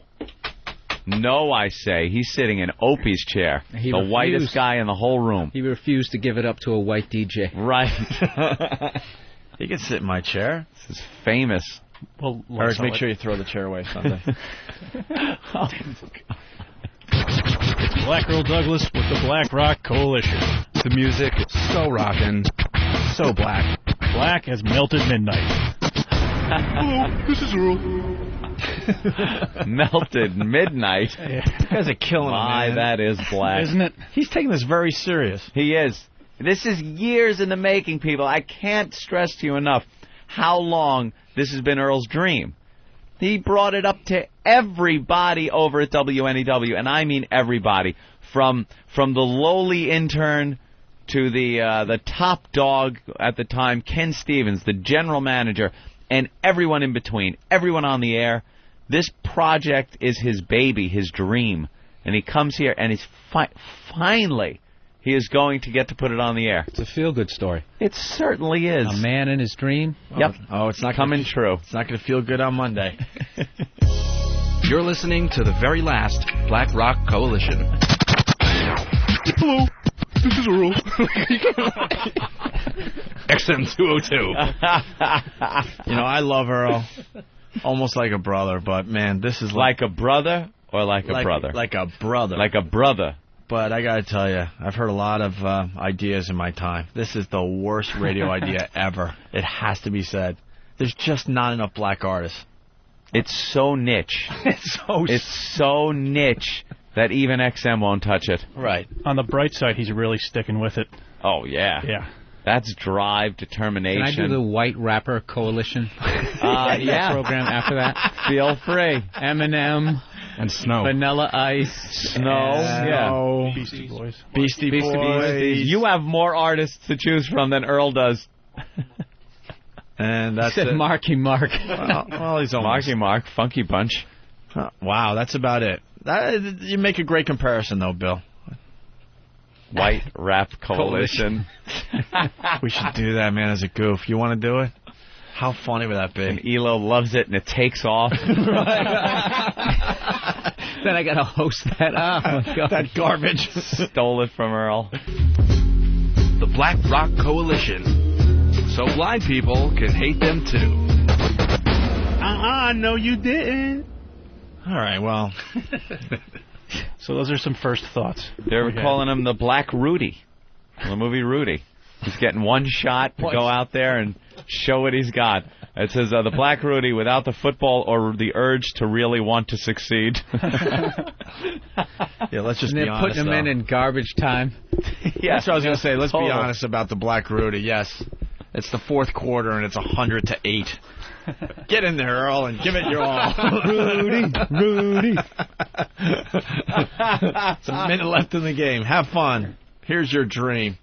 Now go home. That movie was so unbelievable because of the dude they picked to play Rudy, and then in the end when they showed the picture of the real Rudy. Like, I get it. He looks like fucking Lal Alzado. Yeah. Oh, really? Yeah, I mean, he was a much smaller version, but he looked like a psycho. Yeah. All right. Well, it's going to be a big, big night for Black Earl. But it's the start of something new for the Opie and Anthony channel here. If this doesn't work out, Earl is going to try his jump to conclusions mat that he puts on the floor for those Office Space fans out there. Yeah. It's jump to conclusion. You put a bunch of conclusions on a mat, and you jump to them. It's a worse idea than the jump to conclusions mat. Well, we should do one of these ideas a week. So we got Black Girl and the Black Rock Coalition this weekend on 202. And don't forget the rapping grandma. Tomorrow night. Could play her, too. From Wedding Singer. Oh, yeah, very good. And 400 other movies. 400,000 other movies where white granny raps. Yeah. Let's start thinking about what we want to do next weekend on the channel. Mm-hmm. Maybe one of the pests should get a show for 2 hours. A pest. If you guys got a good idea, give us a call, and we'll just throw you on the air. Gotta have an idea, though. Yeah, you gotta have a good idea, and we'll throw you on the air next weekend. No problem, for 2 hours. This channel will be yours for 2 hours. The Pests have been doing such a great job for us behind the scenes. I think the Pests deserve time on this channel. I think there's so many people on the message board that really seem to know radio, know how to do it so well. They remind us on a daily basis how we should be doing it, that they'd probably do a great job coming in here and doing radio. And Danny will be here to board up. I was thinking the Than and Dan show. Than and Dan show. Well, the name itself, you'd get jobs all over the country with that. Uh-oh. Are there Sorry, I see Opie looking. Would it be for Than and Dan or Dan and Than? I don't think it's first. Hooray for that idea button. I'm not doing anything over here. Hooray for that idea. I don't think you have any of those. Hooray for that idea. Who would get top billing? Is it Than and Dan or Dan and Than? Probably me. Why? Because I'm me. Sorry. Because you got the unusual name, that's all. More radio experience? Yes, I do. All right, that's usually the criteria. No, the You unusual. got serious there. You hear that? No, the Yes, I unusual. do. Yes, I the do. unusual name goes first. That's all. That's all Yeah? it's about. Yeah, it doesn't mean anyone's and Dan. better than the other person. What was that great story that your old PD about your old PD at the Bone? Oh yeah. I had done some improv, and he thought that as acting experience, and he didn't like my delivery, and so listening to my air checks, and he said, "Well, you're an actor, right? Why don't you act like a DJ?" And where's that guy today? Is he talking on a microphone to the entire country right now? No, he isn't. Exactly. Those little tidbits, they stick with you through your career. Yeah. And you collect them like cards or anything else, and you'll remember that forever. Yep. And the more successful you get, the funnier those little things get, those tidbits. All right. Let's say hi to Dave Douglas's words of wisdom to us. Let's say hi to Jesse in New Jersey. Jesse! Hey, what's up, boys? How's it going? Hey. Hey, don't you guys remember what happened to the last black guy that had a dream? Oh. Wow. Oh. Let's go to Peter in Jersey. Peter! Skeeter. Skeeter. Well. What's up? Should have gone with Peter. Yeah, that works. Hey, you should remember what happened when you guys had if you guys take callers or for the show for Black Rock Coalition. Yes. It's never going to work because you remember what happened to Billy Staples when he opened for Norton, and they booed the shit out of him because all the listeners knew what he was going to do, and they just ruined the whole thing for him. Well, see, this is why we know what we need. Earl's not going to take a lot of phone calls because it's a music show. It's going to be a lot of black artists strung together with Earl saying absolutely nothing in between the records. Hopefully some interviews, though, with some people. So perhaps he'll open up the phone lines for... He's not going to open up the phones, I'm telling you. That's why we need to take the phone calls somewhere else so we could see what the people were thinking as the show was on the air. But he's not going to get any phone calls anyway because not many black people have satellite, so... Oh, boy. All right. All right, guys. Let's go to Josh in PA. Josh? Yeah. Hey, guys. How's it going? Hey. Hey, I had an idea for you guys for the pest for the radio show. Maybe you should name it like Whackbag Radio. It's got a good ring to it. Whackbag Radio. Yeah. Well, that could be their slug line, but they got to come up with a concept for a show. Ah, damn it. What? Breaking news. What? Sirius Satellite just signed the Than and Dan show for $8.5 million. Jesus Christ. We missed the boat on that. Again, damn it. Sorry, guys. All right, Josh. It's been good. All right, boys, punch it out. Whackbag Radio. I like the name of the show, but you still have to come up with the actual show. Okay, so we'll figure that out. You guys, you'll take it upon yourself to make sure we get some reaction? Absolutely. All right, you can call the FU line definitely while Earl's on the on the air, and we'll weed through those calls and get the good ones, okay? And we'll work out how to record. Exactly. We're going to take a break. We'll get Big A in here next, and Robin, see what kind of sex toy she brought in today. And Robin. And then we got some very hot girls from the West Coast. Robin. Also sitting out there. Okay? Right. Want to go to break with some of that fag talk we used to play? Are we announcing Arch Enemy today, like Elo said? Good question. Good question. We should have asked him that because a lot of capital letters being instant feedback to me. And you know what caps equal, everybody? Yelling. Ban. Yep. Do you just want to ruin everything I do on this instant feedback? This is my job. Told you. I just said it sounded like they were yelling. I go through the instant feedback. See, I was onto this a long time ago. You're here on a daily basis. You know that caps equal You know what the banning. tension is? Every relationship is built on trust. Yeah. And until he comes clean about that whore bitch cook that is I in his house, don't have a and whore his bitch cook. I have a wonderful woman that you have with there, that comes in to cook once a week. Question, Anthony. Yes, certainly. Is your cook attractive? Is she attractive? She's not. The time. I will tell you something. She is not my type. Not my type. In shape, sure. So she's in shape. She has a vagina. She can cook. She's in your house. You want to fuck her. Not my type. Maybe you haven't, but you want to. No. Not at all. Never thought about it? Let me tell you never something. Never entertained as she's sitting there cooking your stew? I would be the completely big wooden honest. spoon, and I will be completely honest. Bending her over the range. She is not my type, and not once have I fantasized or even had a passing thought You never thought of any type of finger blasting her on the Davenport? I've got to order a Davenport first to even start fantasizing about anything happening on the Davenport. Nothing ever has even entered my mind. Never? No scenarios of, where's the ladle? Oh, I think it's up in the attic. No. Let's go up there. First of all, who keeps their ladles in the attic? Bill, that's ridiculous. You got to get her somewhere where they can't hear the moans. There will be no moans. She's a married woman to Even a police officer. Makes it dirty. Mind you. And she's a fine woman, not my type. You sound like Eric Logan right now. What, being diplomatic? She's a fine woman. She is a fine woman. My type are girls that could be mistaken for school children. I'm not getting involved with this or tension that you guys school obviously children. have. You don't. There's a tension there, and I'm trying to stay out of this one. You don't, on some level. Huh. Just think what's so obviously the man is in sweats every morning when he comes in. He's so banging. Thinking about What, me? I was just reading more instant feedback. I thought you guys had moved on. All right, we're gonna take a break. We're gonna break. I thought we gave away these tickets. What are they? The Disturbed tickets? Disturbed. Yeah, COC. Let's check Jägermeister. Okay. I may be wrong, but I know we gave away tickets yesterday. Maybe we have more to give away. I don't know. Why don't we go to break with this thing, and we'll figure it all out next, okay? Check out this. This program funded by the British Arts Foundation.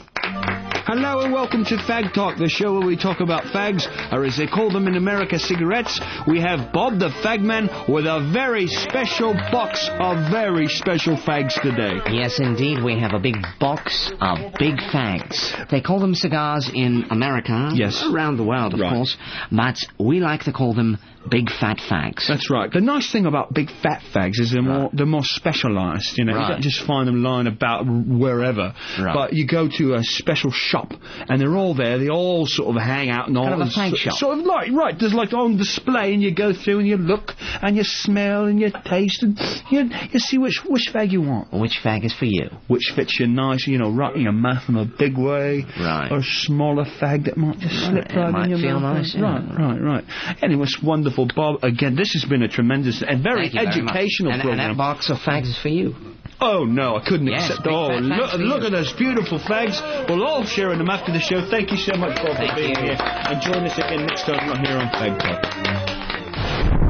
What kind of a show are you guys putting on here today? Welcome to Radio Free America. America's ready. I'm ready. I mean, I want a million voices crying out in the wilderness. Jesus, let's get serious. Now, take a deep cleansing breath. And begin. Fix it. Guess who's back? I'm over here now. Back again. Nice head, big bag. Bag it. Guess who's back? Oh, man. Back again. I don't believe it. Stupid. You're so stupid. Guess who's back? Guess who's back? Back again. Guess who's back? Tell a friend. Turn it off. Guess who's back? Guess who's back? Guess who's back? Turn it off.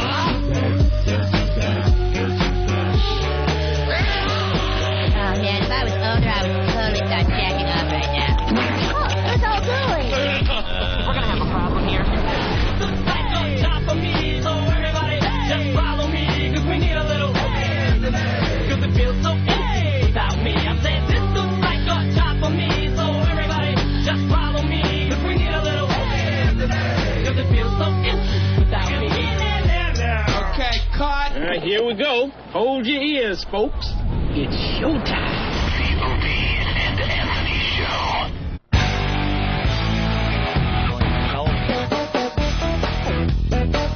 Bill Burr helping us out once again today. He had a great week of radio with us, and he's going away next week to do some things. He'll be back soon, though.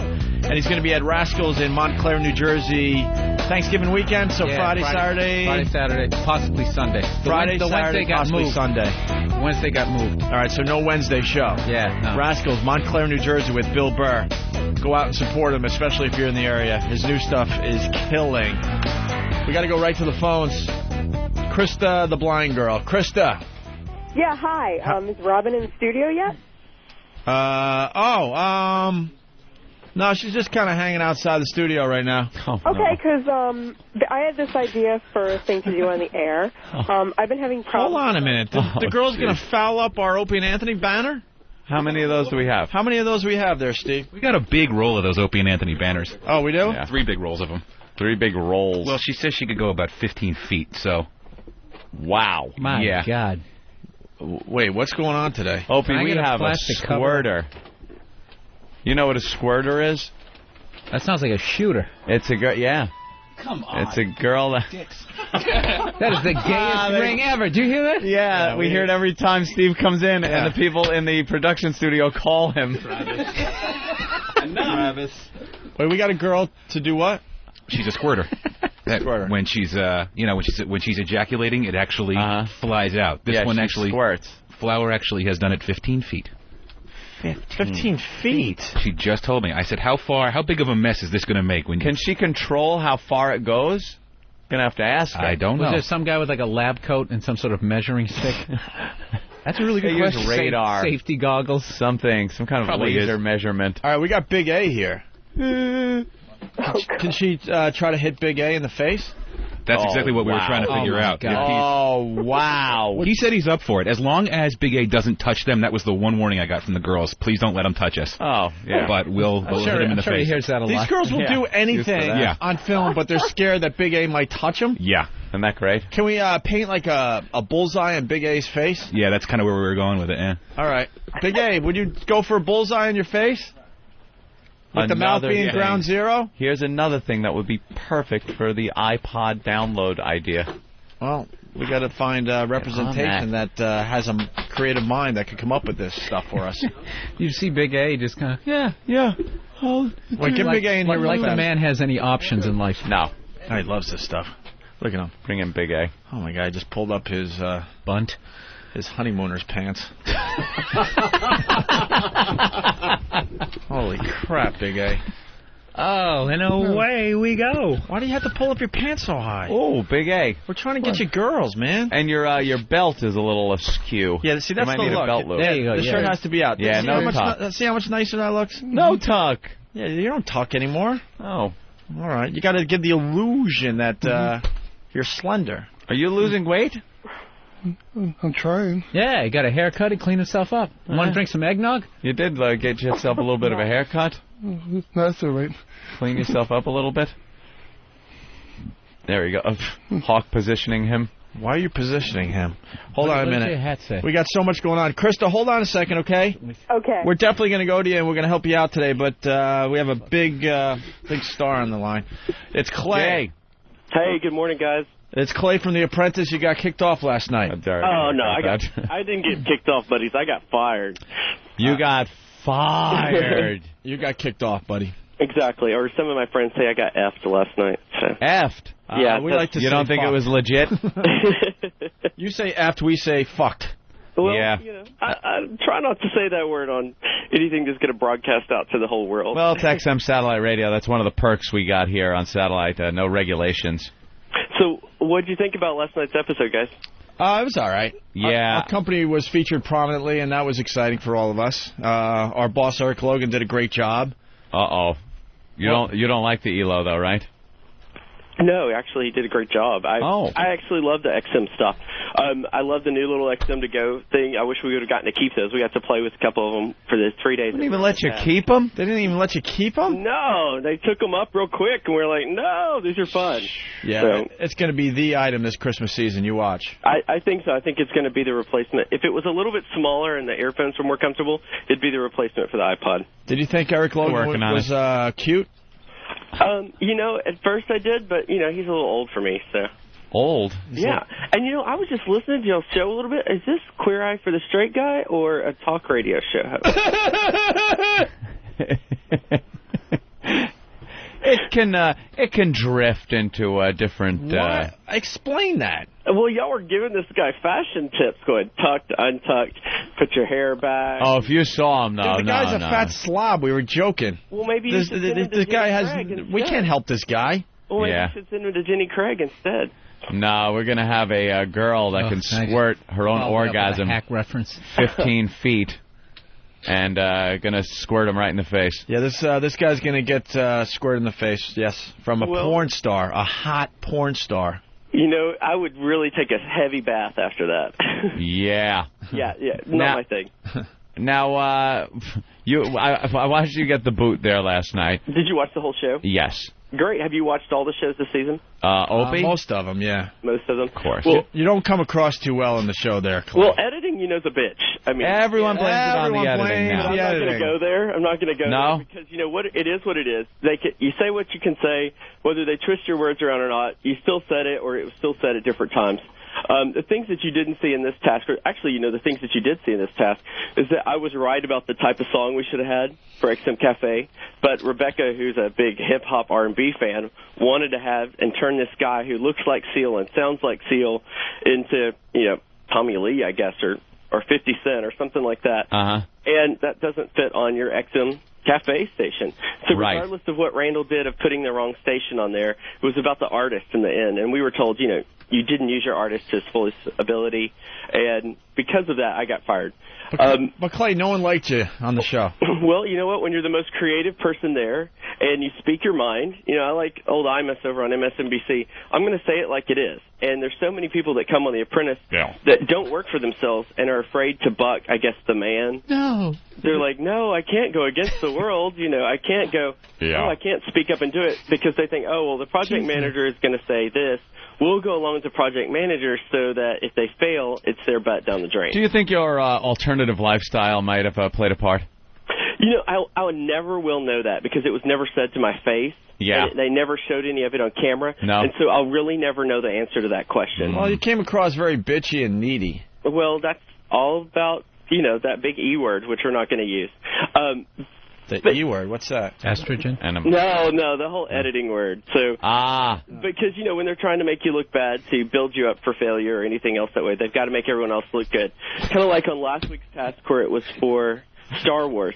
I got all the props in the boardroom from both Lucas Entertainment and from Best Buy, but they didn't show it. They both said, oh, we love Clay. He did such an amazing job.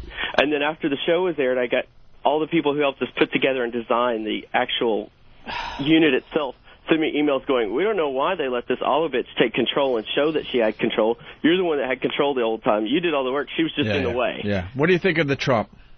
What do I think of the Trump? I think he's ultimately wants to be liked so much that he's willing to do whatever it takes to get that attention. That he, for some reason, he's attention starved. As much attention as he gets, it like feeds him, and he needs that. He's ultimately a That's man weird coming from you because you sound like, well, you look like you needed a lot of attention during the show. You think so? Oh, my God, yeah. Well, didn't have to have attention. I just needed respect. And, you know, I wanted people to listen to. Every time that I said something, I ended up being right. So you can't complain about that. All right. You like your experience on the show? The experience on the show was amazing. You know, I would change a couple of things, but for the most part, I would definitely do it again. All right. Anything so else? would you ever try out yourself? What? Would you ever have the balls to try out yourself? Balls to try that show? No. Right. Why not? Because it's like business geeks. Well, why not? Marcus made it on there. Huh? Marcus made it on there. So? It's not our thing. Well, I mean, there's a million other reality shows that we could do besides that one. That's like, dude, we hate that world. Do you understand? You guys are all young go-getters, kissing ass and blah blah blah, looking the part. I don't think I kissed ass at all anytime in this, which is probably why I was hated. So. No, it's just not our cup of tea there. What would be your cup of tea on a reality show that's out now? Fear Factor. Really? No. Would you? No. Yeah, you of course better not. got a good stomach. So, but hey, guys, thanks for having me on your show this morning. Thanks for giving me props. And who do you think's going to win? I think it's going to be the girl with the crutches or the black dude. Wow. Yeah. Wow. Interesting. Why those two? Huh? Why those two? Why those two? Right. My pick is Randall. Who's Randall? The black guy. Yeah, the black dude. I think it's time for a black dude to win. Well, regardless of that, he has the most qualifications. Of the last guy, you know, there's only one guy left besides Randall. Yeah, the little virgin.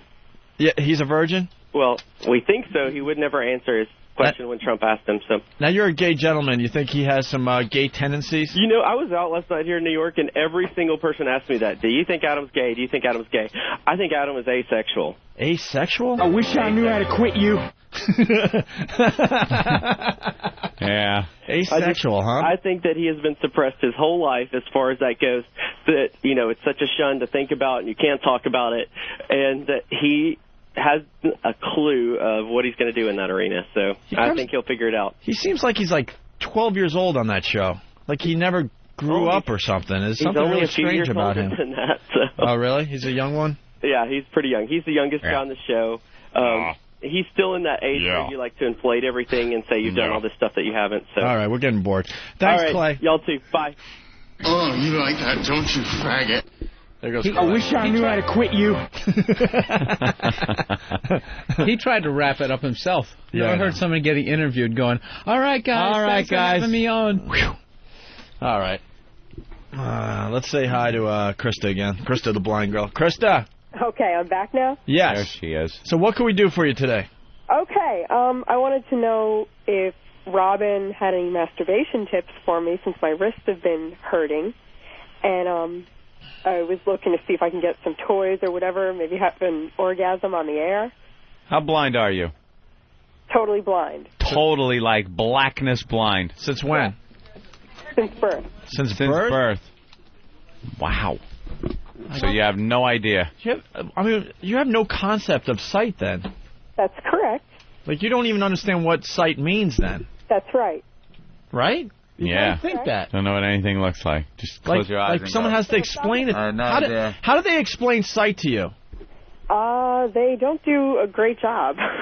You know, because there's people out there that, they saw for a while and then they went blind, so they understand what sight is. But if you were born without ever seeing, that concept has still got to be a really strange thing to you. Yeah, I don't understand the concept. There's a lot of things I don't...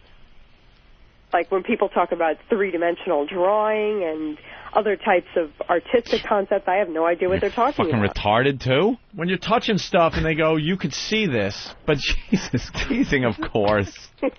But wait, I guess your dreams would help you out, right? Don't you see in your dreams? No. I can't. How could I? That's not possible. She got no reference point. Oh, that's fucking dreams. creepy. Wait. Dreams are only what your mind kind of concocts during the night when you're asleep, but it's based on... How would you not know that? There are times... Shut up, Bill. There are times on this show where we learn something for the first time. Like, I assumed all blind people that were born blind at least could see in their dreams. What reference point does your brain have to conjure up an image if you haven't seen it in when you're awake? All of a sudden, you're going to be asleep and you're going to know what things look like? All right, wait. So, hold on. We're going to get into some pot talk. We needed some good reefer now, because this is where we get to freak people out. Dude. Like, when you're dreaming, what do you see? You don't see, but what is your dreams then? Like auditory. Oh, fuck that. All right, now here's something. I know about mental images. You're able to conjure up images in your mind. Like anyone could shut their eyes and conjure up an image of something. No. Not an image. Yeah. Like if you tell me to imagine something like a ball, yeah, and it's in my hands, I'm imagining feeling it. Yeah, but you know what the shape is. Can you just imagine seeing it? No. You can't visualize in your head a round or a spherical object. What's wrong with you? I don't understand that part of it. Like through what vision is. You don't. I know you don't know what vision is, but just see it for God's sake.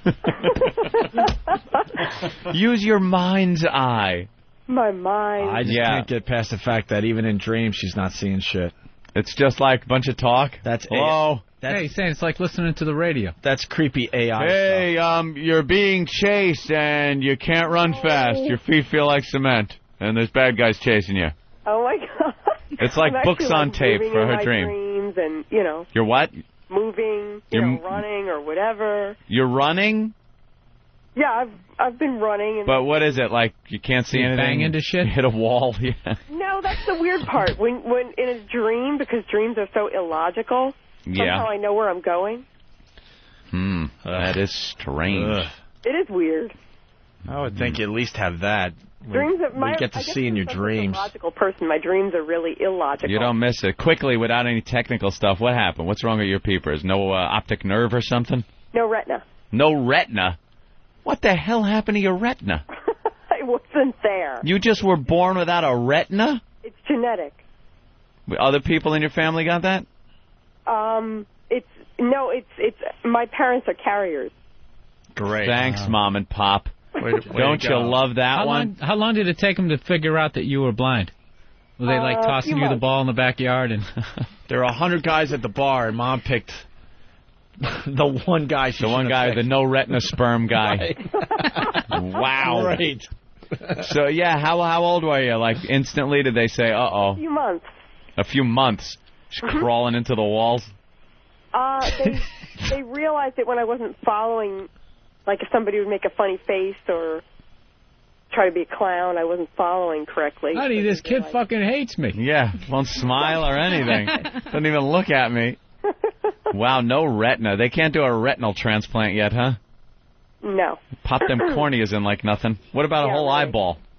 Can't we work that out? Yeah, come on. Again. Let's It's the 21st century. Let's get going here. with this shit. We're working on 21st century rules. You're supposed to be able to like use that little salt and pepper shaker, Star Trek thing, wave it over your eyeballs, and you're seeing again. Yeah. There's retinas all over the place. Everyone that dies has a couple of retinas that worked. Can't just pop them in replacement parts. I don't know. All right. Wow, that was you blind that long, and all of a sudden you could see. Now that would freak you out, wouldn't it? First thing they show you is just some porno. Just porno, right? You'd be thrilled. Balls. That's the first thing somebody wants to see. Porno. Are you Yeah. kidding? Hey, so what turns you on, Krista? What turns me on? You can't. A hot voice. A smooth shirt. No, not a smooth shirt. Like sexy hands, you know. Sexy hands, the way some guy touches you. Right. There you go. The feel of corduroy. Do you get action? Do I get action? Yeah, where does a blind girl go to get laid? Well, I have a boyfriend. How did that happen? Is he the kid from Mask? She's blind, not dead. It's Rocky Dennis. Look, man. They're going on a trip. He's putting pins in the map. The reality is most guys are not searching out blind girls, though. Well, actually, he is, he's a really awesome person. Is he blind? Yes. Oh, he's blind, too. Holy See? crap. There you go. That is freaky. He's sniffing around like dogs before they have sex. Oh, my Gotta God. find that spot, right? Oh, God. So, I got to ask you a couple of questions. When did you lose your virginity? I'm not going to answer whether I've lost my virginity or not. Oh, okay. So you're a virgin. Still virgin. Well, let me ask you then, have you had any type of sexual contact with a guy? I'm going to leave that stuff up to your imagination. All right. I just want to know, like, the first time you grabbed a guy's junk, were you surprised, shocked? They feel like a banana? Without seeing it first. Well, yeah, I kind of didn't / don't, whichever, have a concept of what a penis would feel like. I even asked my teachers, is there a 3-dimensional model I could see? Yeah, and your teacher zipped this fly down. Somebody should just get her a dildo. Yeah? Well, that's what I was looking to see. I'd like because my wrists bother me, typing and all kinds of stuff. I got to, go look at the Carpal Tunnel Association website and see what the hell I'm supposed to do. Weak wrist jeans, too. Send this woman dildos. I will. Don't make I'll a send fucking her. maniac I will, out of me. Absolutely. We'll send her one of the realistic. The blind girl gets dildos. What I wanted is like a cyberskin, dick. Oh, absolutely. We can do And that. like a little vibrator, like for my finger. Like, what can I do? Because my wrists really bother me, and when I masturbate... There's lots of different things. There's lots of... You can use bullets. Bullets are the best.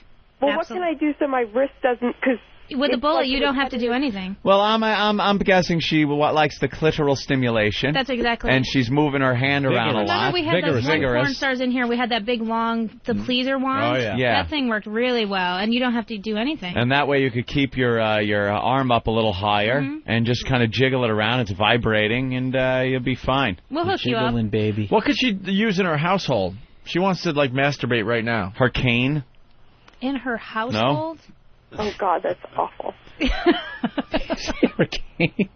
That's nasty. Who said cane? It wasn't me. Do you have a guide dog?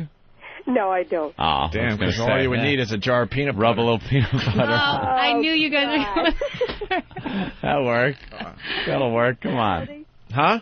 So what are you saying, a little bestiality? It's not bestiality if you can't see. It's not bestiality if no one's looking. Right. Especially. Well, you want to, do something live on the air right now, Krista? I'll do an orgasm for you. A real one? A real one? Yeah, a real orgasm. Do you make yourself come easy? Yeah, I mean, it all depends. I mean... Is it going to fuck up your typing for the rest of the day? No, I'll be all right.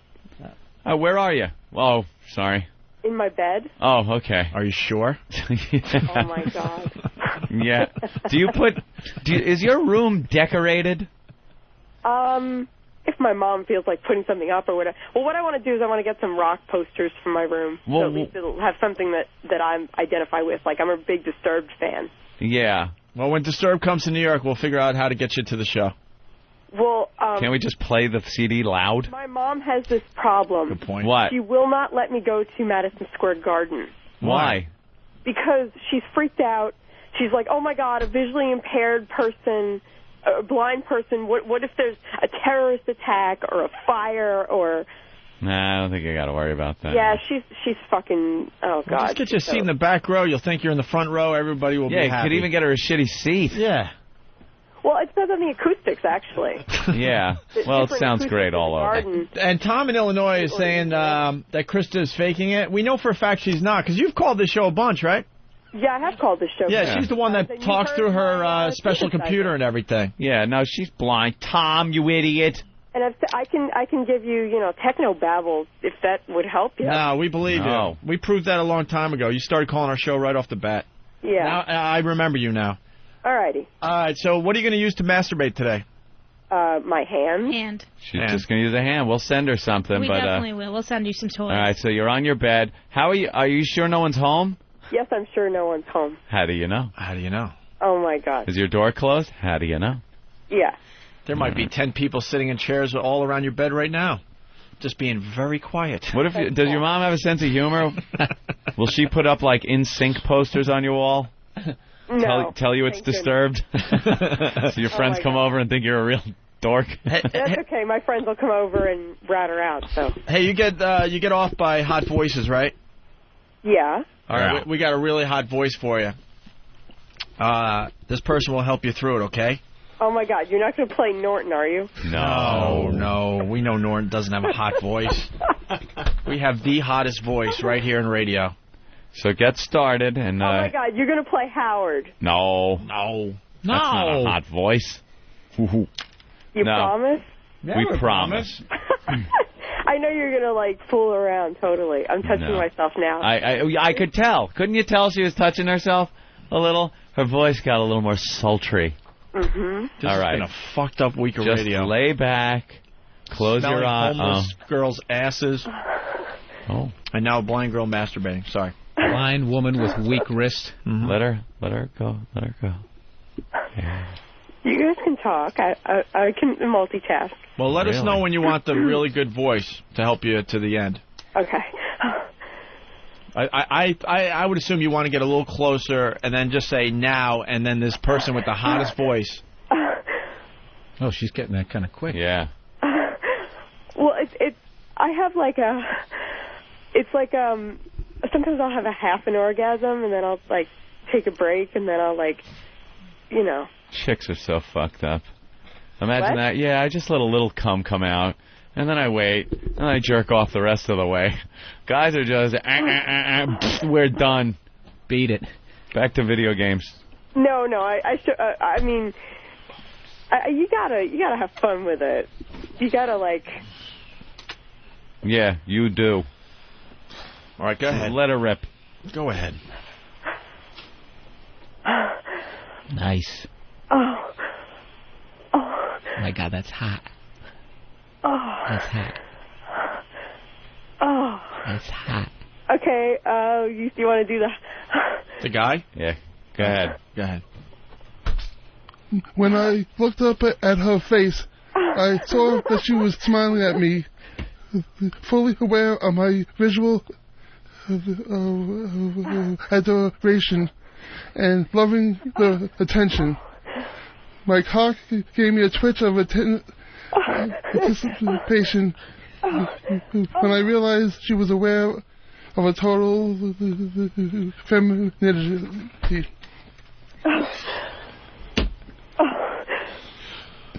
And of my full male appreciation of it. Okay, I'll admit it. I'm kind of a freak when it comes to French girls.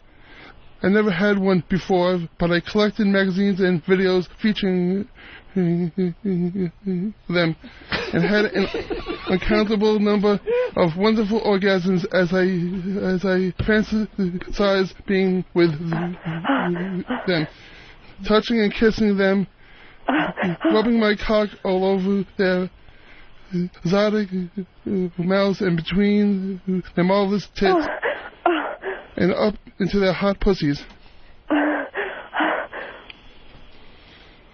On this particular night, as Marie stood by the table taking my order, I got the craziest urge to touch her naked legs, to slide my hand up between her precious thighs and feel the warmth of her. Okay, you need a little more expression. You sound like you're going, Yeah. We're gonna write. That's like telling you to You know what? see. We're gonna write some shit. Yeah, we all have pens and paper in hand. We'll write for Big A to help you along. Okay, go back to doing what you're doing. Yeah, go ahead. You take care of yourself there. You were doing a good job. Well, I am. It's just that it's sort of like an ebb and flow kind of a sensation. All right, keep going. Yeah. He's new to this. We're going to try to get him a job at a phone sex. Yeah, here we go. She's in the... You want him to start talking again? All right, she's there moaning. she Go goes. ahead. Take my cock. Yeah, you like that, bitch?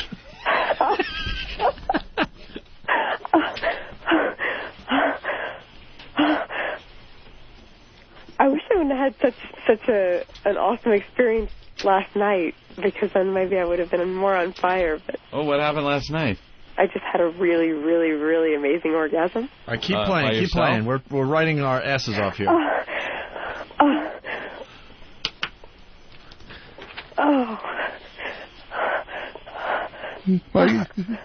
My cock feels good in your tight pussy. Take it, you blind whore.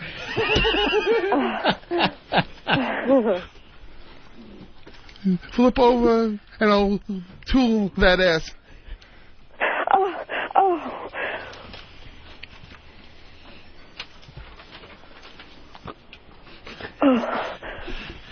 It's like a perverted match game. You like it in the ass?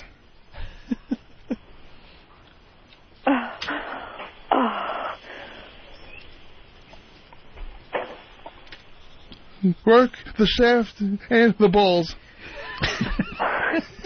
Oh, God. You know, hey, Andrew, you don't actually have a bad voice. All right, just keep playing, man. Oh, baby. I'm getting ready to come. Retina, I damn near killed her. What did you say? Reckon Anthony's good line. Jesus. Why don't you go freestyle, Big A? Talk dirty to her. Let's go. We'll help you along, but go ahead. Freestyle. She's almost ready. I'm actually finishing up the job, kind of. Oh. You just finished? Well, I don't know. I don't have like a... Suck it.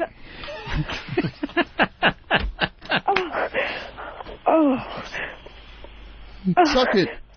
Suck it harder. Suck it. I didn't think I had it. Suck it. I didn't think I had some more there. There we go. Oh, wow. That's what she needed. She needed somebody to take control. Keep saying it. Take control?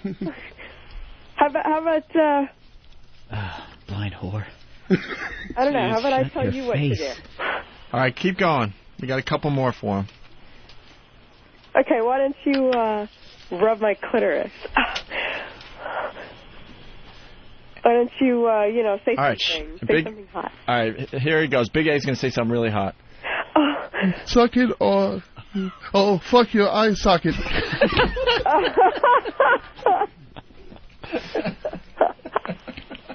Oh, my God. I'll make you smell guard. What? Oh, God. I'll make you smell God.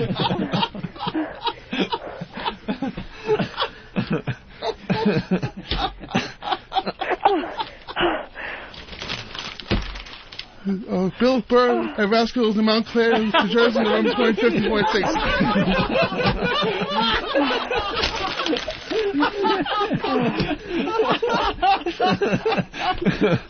Oh, that's horrible.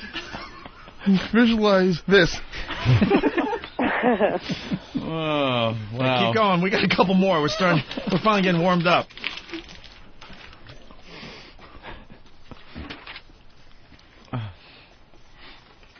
Keep moaning. Can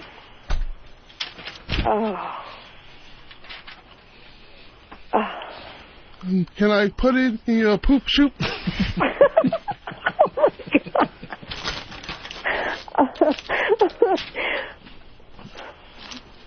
Dot, dot, dot, dot. Dot, dot, dot? Is that what you said? Yeah. It's a little braille for you.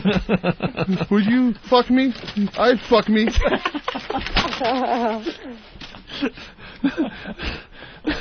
It's so weird. I hear us on delay now. Yeah, turn down your radio. Well, you can't hear it. It's not a big deal. Mm. It's all the way across the room. Yeah, that's fine. I finally got an XM radio. Oh, good. Shocking. All right, keep going. Keep going. We're just about done. You like my body? Trim spa, baby.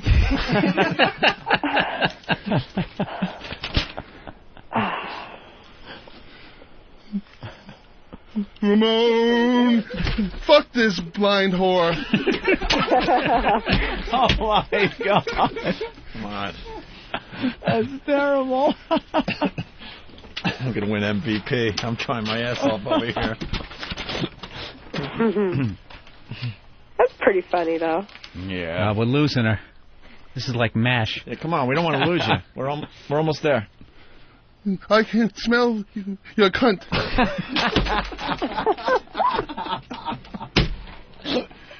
Let's see, I don't know. Maybe I can have a second orgasm. We'll see. Yeah. Give it a yeah, try. One more. Will it burn if I come in your eyes?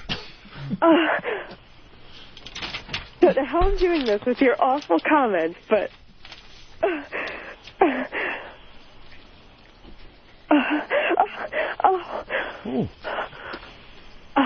Suck it. Suck it. Harder. Suck it. Suck it.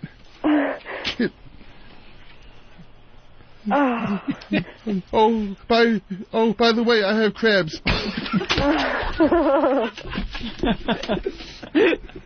Thanks for the revelation.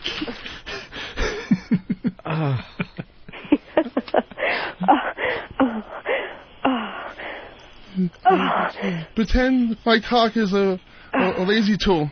LASIK. Jesus, a lazy tool. Oh my God. A lazy tool.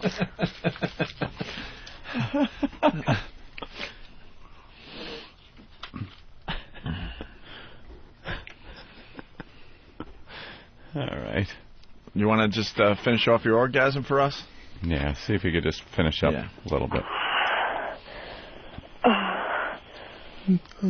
I think I have gas.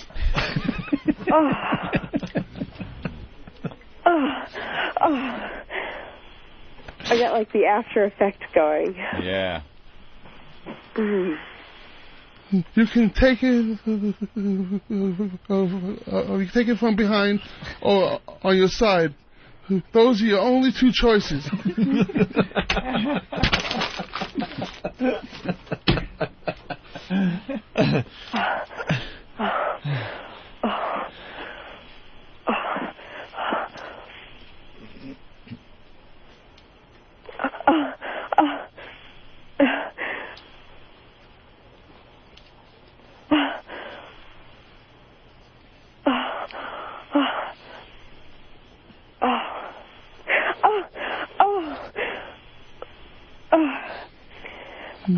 Shut up and take it.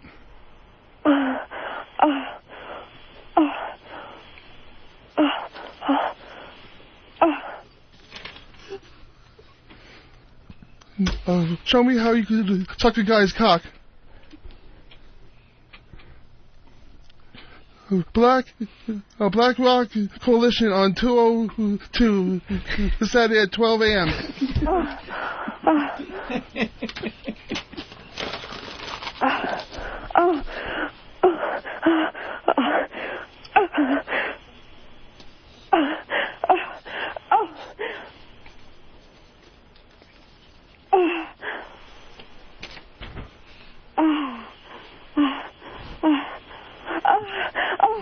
I am gay. Those men wanted to have sex with me. Oops. I only have eyes. I only have eyes for me.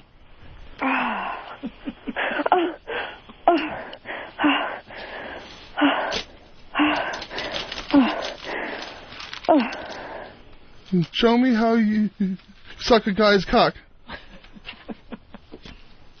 Oh my God, you are something else. No, you are. Wow, you've had a few orgasms there. Yeah. Huh? Krista? Seems to be able to put all that out of her mind. Krista? Yes?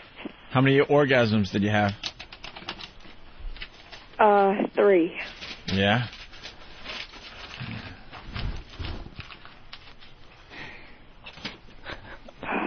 Hey, college boy, you're next.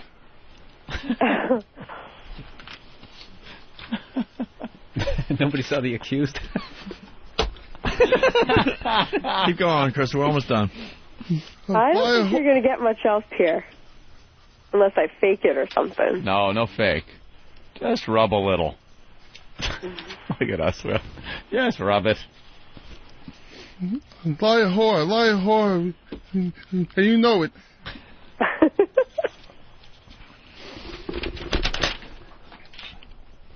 I want to know, who's coming up with these lines? Never mind. Never mind. It's a thankless job. Anthony? Everybody's chiming in. Oh, everybody's chiming in? Of course. Go ahead, just keep going. We're almost done. My cock is going to make you see God. Oh, never mind. That was actually good delivery on that. You almost got it, Tom. Yeah. All right. We're always looking for the big finish here. We're trying for the big finish. Yeah, that's the thing. I don't. It's like you had me finish the job. You know, you got the big finish before. Yeah. Yeah. All right. I wish I knew how to quit you.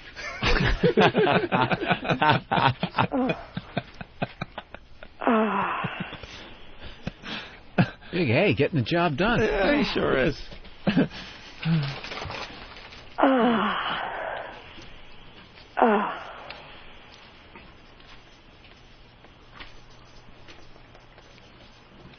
So is that all the instant feedback I hear rattling?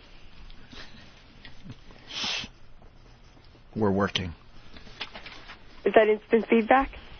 Let's hear the instant feedback. Here's nothing. Here's nothing that will matter in your eye.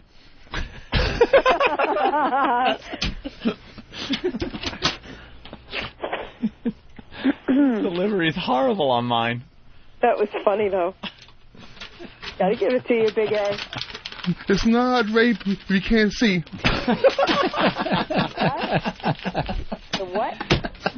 I didn't hear that one. Said it's not rape if you can't see. Oh, my God.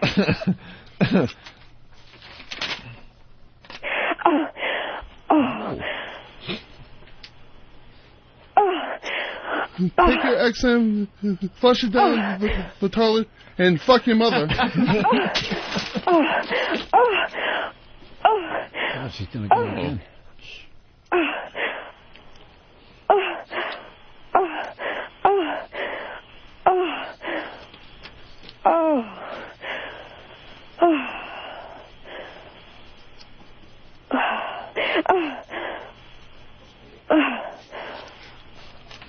I like a finger in my ass.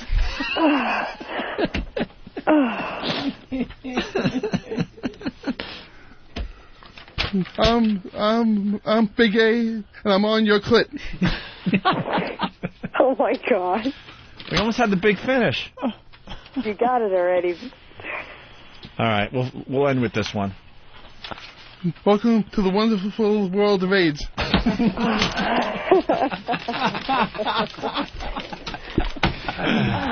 All right, Krista the blind girl, everyone. Krista. Ooh, wow. She's still going. Yeah. Very You get, nice. like the after effect, you know. Actually, no, we don't. You just masturbate all day? What's that? You just masturbate all day? What else does she have to do? It's handy capable. All right, Krista, thank you so much. I go to school, you know. Well, actually, you know, we're actually doing women's sexuality. Opie.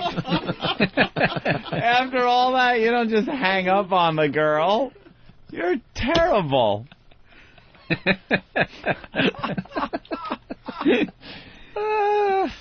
Hey, Rich, what's up? What's going on, guys? Hey. Greatest bit ever. Thank you very much. I'm cracking up over here. You seem to enjoy that one. Hard on or what? It was really funny. It was hot and funny. Yeah. All right, guys. All right, man. Let's say hi to Blaze. Blaze. Hey, you guys are fucking awesome, man. You guys saved my life. Yeah, why? I had fucking stern fever, man, and XM202 was the vaccine, boys. I'm telling you. Yeah, fuck the Stern. There you go, my It's friend. the O&A virus. It's spreading across America. Straight to XM, man. All right, For real. Thank you, sir. Let's say hi to Steve in Illinois. Steve. Yeah, you guys fucking rock. This is the best bit ever. Now, I already voted on the fucking website what was the best bit. Now I'm going to have to change my fucking vote. Yeah, we're going to play the best bits we've done since coming to XM, and we're going to have a huge 2-day special. It's going to air at the end of the year on 202. I think 2 weekends in a row it's going to air.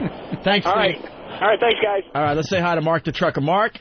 Hey, how you doing? You guys have the funniest fucking show I've ever heard of. Look at the accolades. I was driving through North Carolina last night listening to your crack whore homeless lady, man, and I about died laughing. Crack whore. Promise me you'll never play the Yoko Ono thing again, though. I was about ready to drive this 18-wheeler off a bridge. Oh, we played that yesterday, yes. Yeah. All right. All right, thank you. Thank you, sir. All right, we should take a break. We're not done with Big A. We got some girls that are going to squirt on you. Can we put like a bullseye on your face? Okay. We got to do it in a way where he can, wash it off, though. The girls out there have lipstick or something? Oh, you got the lipstick? All right, as we go to break. Jesus Christ. Totally prepared. We are just goofing off today and having a lot of fun doing it, man. All right, we'll play this little thing going into break, and we'll continue with Big A. We'll get the girls in. One of them can squirt like 15 feet or something. And, I don't know, we'll figure it out as we go. Oh, my God, it feels so good. Oh, yeah. Oh, slow down. Oh, yeah. Oh, yeah. Who's your daddy? Who's your daddy? Oh, my God. Oh, yeah, play with my balls. Play with my balls. Oh, that feels so good. Yeah, just roll them around in a circle. Oh, my God. I love it when you... Uh-oh, slow down.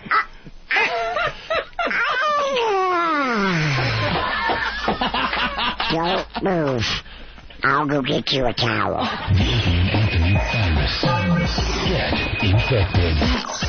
I want to make sure Steve is safe this hunting season. Oh. Kind of hoped I could get out of the studio before this thing started. Has there been a problem? Well, they got a bear problem in New Jersey, and Steve happens to live Where do you in New live, Jersey. Oh, Jersey. I live in Jersey, that's right. Lives in Jersey. Every once in a while, they allow the hunters to just start shooting bears in the fine state of New Jersey. Doesn't matter where that bear may be. It could be in your backyard. They don't give a fuck as long as they thin the herd a little bit. You're right, Bill. They want to take about 400 bears out, I think, something like that. And the animal rights people come up and they get all pissed off. They just don't want people killing the bears. And then the hunters want to hunt bears because it's fun for them. And then the people that live in areas that have bears want them hunted because you don't want your little puggle to get eaten. Of course. At night when you put the little cute guy out back. It's boxing. Yeah. Do we have audio of the hunters going out and shooting at the bears? Oh, no, I don't want to hear that. Oh! This is audio of the bear hunt?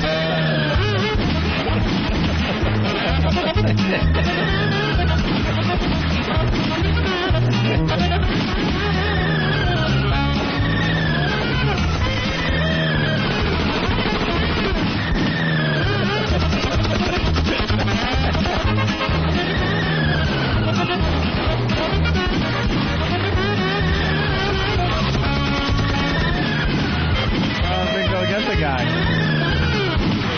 Sounds harrowing. Must have been very nerve-wracking. Was this all in fast motion? You can't take that hunting. Oh, foul.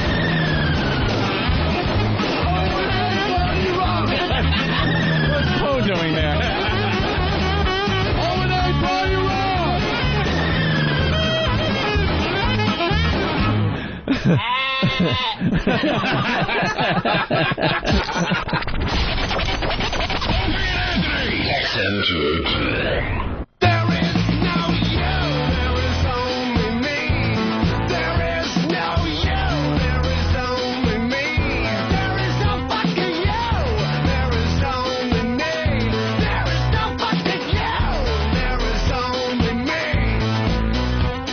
Let's go right to the phones and say hi to Joey in Illinois. Joey, what's up? What's up, boys? How are you? Bill. Yes. That is the best plug I have ever heard from anybody. Punch it out. All right, yeah, Bill Burr doing a great job for us, and he'll be at Rascals in Montclair, New Jersey, Friday and Saturday after Thanksgiving, and maybe Sunday. Yeah, we're working that out. He's working that out as we speak. All right. Big A, where's the... They didn't paint the bullseye on your face yet. No. No. What are we waiting for? All right, let's get Robin in here and Steve in here and the girls in here. Danny's going to do the bullseye. All right, yeah, I would start with a big circle right around his round face, all along the perimeter. All along the perimeter. Just the awkwardness. Wait, it's got to be a weird bullseye because don't you want the mouth to be ground zero? Hey, Ooh, no, the tip of the nose. The tip of the nose? Yeah. All right, I guess you're right, Anthony. So go around and get his waddle, like with the first one. Under the double chin. There you go. Holy crap. He's Now, going to be out of lipstick by the time he goes around that once. Really. That's pretty good. Wow. Not bad. Now go in, like, so it almost cuts his eyeball in half. Like through the eyebrow. Like around the eyes. Close your eyes. Yeah. Close your eyes, Big A. Close your eyes. Around the eyes to his cleft. There you go. The cleft of his chin. Right there. Yeah. Nice. Yeah, that's a good one. All right, you need 2 more. 2 more. One has got to go just inside his eye. Got to go right over the eyelids. Over the bridge of the nose, like right at the bridge eyebrow line. Yeah. Right there. Yeah, the user's mouth is part of that line. Very good. Pop it across to it. Very good. Pucker. Let's see. Turn around. Let's see, Big A. Yeah, put on some. Yeah, pucker. Yeah. Pucker. Connect that one. Connect that one to the corner of his. Yeah, you're gonna have to wear lipstick. There you go, because that's where the line goes. All right. Well, you might as well lipstick his upper lip too. Yeah. While you're at it. Yeah, just like this. There you go. Now go. Rub your no. Big A. Rub your lips together. Go. Yeah. Yeah. There you go. All right. Okay. And now, Did you fuck me? Now, I would fuck me. Is that good enough, or do you need a circle? Now you need a circle on the nose, right on the tip of the nose. Oh, that's the cork. Right, big that's the cork. Rudolph the Red-Nosed Reindeer nose.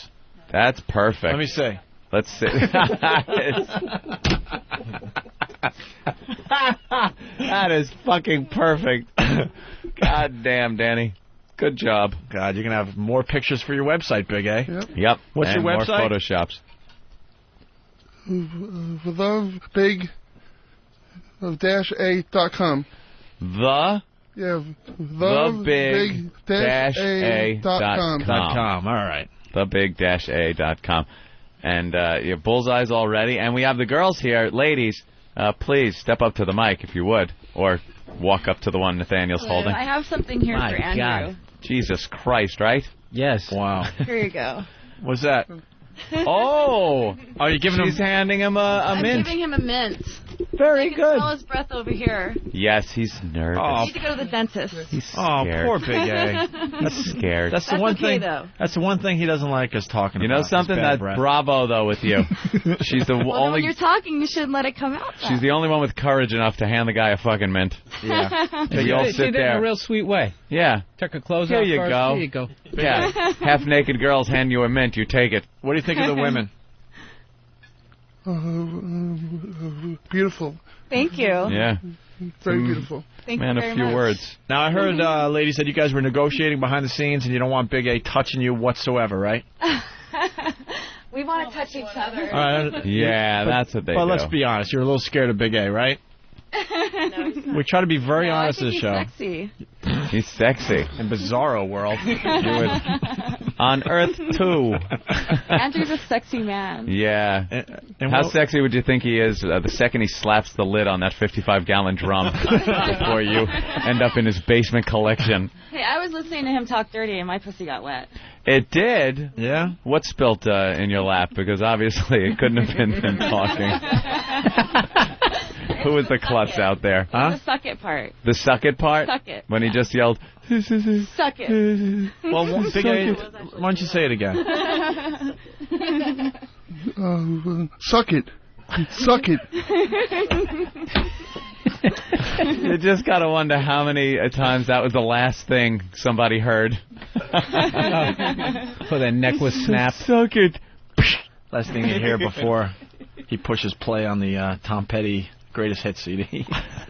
It's over, Johnny. Nothing. All right. So, ladies, Nothing. What are you guys about? What are we about? Yeah, you're from L.A. I'm from, West Coast. Yes, born and raised Los Angeles. Yeah, you have that look. Mhm. L.A. California girl. And Steve recruited you guys, right? Mm-hmm. I'm a Seymour Butts Tushy girl, and this is Selena Silver, my girlfriend. Your girlfriend? Yeah, You've done the whole any weekend. any Yes. features together? Yes, actually, we did War of the Girls by Seymour Butts. War of the Girls. Right I there have that for one ya. right here. This one will go home with me. I was at Oh, the look at that. I was at the premiere. Were you? Yeah. Yeah. Yeah, The red I carpet do that anal, led down into gaping, a basement. Squirting, you know. Slipped on it. Wait, we're missing some good What stuff happened? here. Shit. I said I do anal, gaping, squirting, you know. Now, All that anal, great right? stuff. Gaping is what? Holding various holes open. Stretching my asshole open. Stretching your asshole open so you could really see deep. Yes, deep inside Nice. flowers. Let's play tissue, baby. basketball. Some gaping. Deep And then inside flowers tissue, baby. And then double penetration. I love double penetration. You like that? Mm-hmm. Who doesn't? Of course. And then, wow, you are taking a lot of cock on the back of this box. Yes, I take a lot of cock. Nice. I'm a cock lover. Yeah.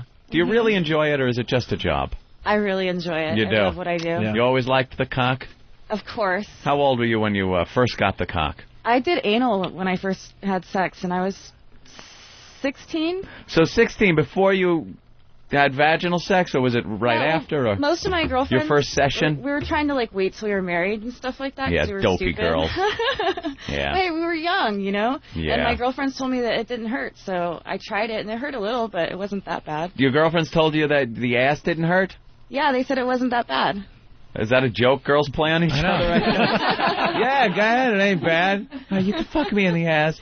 That's Catholic girls for you. Yeah, Catholic girls, see? The Catholic upbringing, very strict. Naughty. And you go out. Dirty and girls. Did you tell Mommy you were going God somewhere bless else? And then we're just going to the movies. Yeah, and we're going to the movies. then you go fuck your boyfriend. I did a lot of hand jobs in the theaters. You did? Mm-hmm. Want some? Well, I think want if some you butter took with your anal the popcorn? first time. Is that it? You would go to the movie theater and give your boyfriend a handy. Of course, why not? That's fantastic. Whacking off to the greatest films ever made. Sit in the back, and you might be able to get away with a BJ. Wow. You are a good egg, and that's only like $9.50 for a movie? Hey. So you guys want to do You just have to pick the right movie where you know it's going to bomb and nobody's showing up, you know? Yeah, you don't want a packed theater. Yeah, you don't Excuse put a me, you mind Star if I Wars. sit here? Yeah. Star Wars on opening night. Yeah, no. that's not a good one to go with. You're going to like The Last Deuce Bigelow. Yeah. Oh, One two of weeks those after movies it's someone been from out. Friends makes. Like when Chandler has a movie coming up. Yeah, 2 You could weeks probably in do anal to the release. That's when you're going. You could be up on the stage. No one will give a shit. That's fantastic. Well, you girls. So you guys want to do some tricks today? Fantastic. Or Fantastic. And the ass would be, yes. You guys want to do some tricks today? Some tricks? I love to do tricks. Now, who's the squirter? You're also a squirter. Yes. Now, how did you learn that you could do this? It just happened? Lots of good sex. Good sex. And then Yes. did it just surprise you and happen one day? No, G-spot stimulation, actually, and I had a boyfriend that had a nice curved cock, so just like whenever I come, I just squirt a lot. So was that the Shoots first time with old boomerang dick, or did you did you know beforehand that you could squirt like that? It was the first time. First time, and he knew you were going to do it? Like he was a... I think I was like, I was over 18 when I was doing squirting orgasms. Yeah. But he was it took me a prepared little while for to it? get there. He was prepared for it? He knew that you were going to do this? Or did he go, what the fuck? He was surprised. He was Yeah. like, what was that? But he loved it. Yeah. Yeah, and then he wanted me to do it all the time. He'd like get his face in there. Yeah. I just did my first movie. It's called Flower Squirt Shower. Flower So I spray squirt my love on shower. everyone. I have that one. I have flower power. Yeah, you have flower power. That sounds like a variety hour special from the Yeah. early 70s. It does. Doesn't it look like George that? Goebel's going to I host should it. come here. I can just With guest star Flip Wilson. Yeah. Artie Johnson in the bushes. Getting squirt. Well, these girls got to get out of here by 10:30. I'm here. Oh, damn. Okay. All right, well, we better get right to the action. Yeah, I guess we better do our tricks quick. Yeah. And then Big A will be your target. And you've scored how far?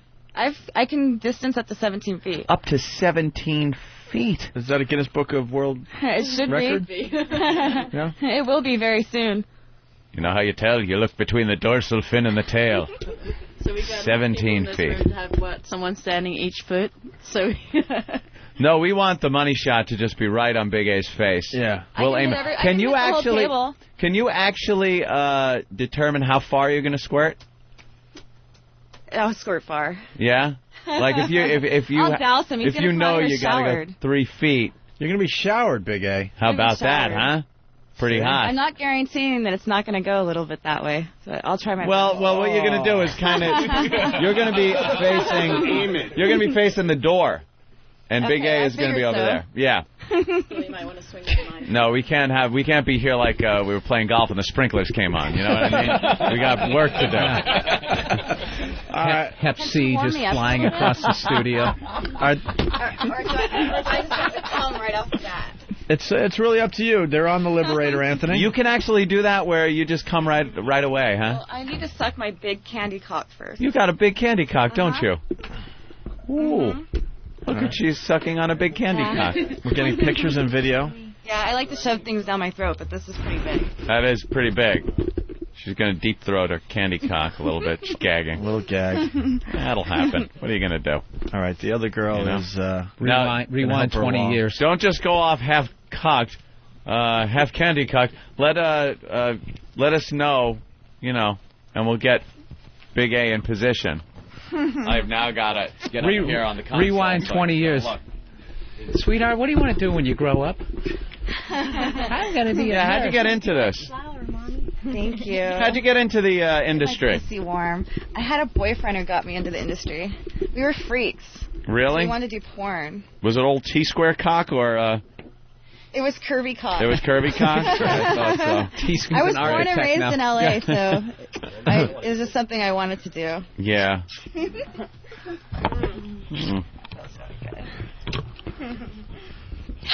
It's just the definition of uninhibited. Big A, when was the last time? Theater ever. When was the last time you saw anything like this? For me? How? Good, baby. While ago? Yeah. Yeah. Big A's good. Don't look at me. Go ahead. Look at that. Get all worked up. Oh, there's spitting going on. Yeah. I like that porno where they're just like spitting on each other and driving that thing home. She's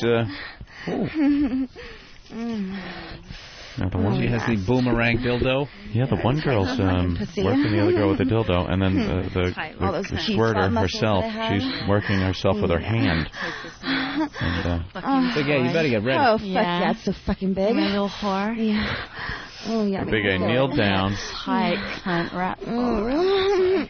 Yeah, you like that pretty little pink pussy, Andrew? Big A's in front of this flesh howitzer, just waiting. How far back you want Big A to go?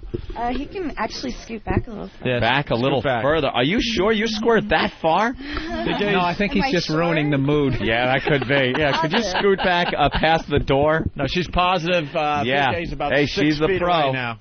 Is your friend there going to get wet too? She probably will. She likes it, though. Look at his feet. He looks like a bulldog. He's got his fucking... He's sitting there. Knuckles to the inside. Yeah. Uh-oh. Wait, what's going on? I'm going to do some good pumps here on my G-spot. Okay, you do that. Danny, you got the right angle for the video? Now make sure you're pointed in the right direction. I think you need here, switch places with... That's why we got a bullseye on Big A. Yeah, you got to move this way so we could... And get the mic in there. Yeah, you want all my fucking cum, Andrew? Yeah, you want me to come all over you? One more with my face. Oh, yeah. Oh, my God. Yes. Oh, yeah, don't move. That's Jesus Christ. Oh, yeah. Oh, come on. Oh. Wow, it's like he's getting maced. Let her rip. There's more. There's more in there. Oh, good baby. Jesus.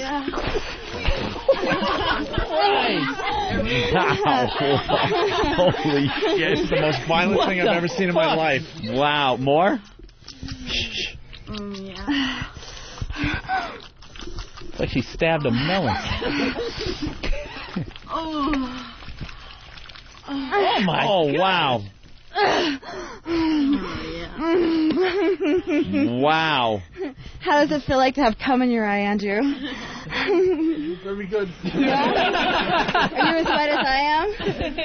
Yes, I am. Wow.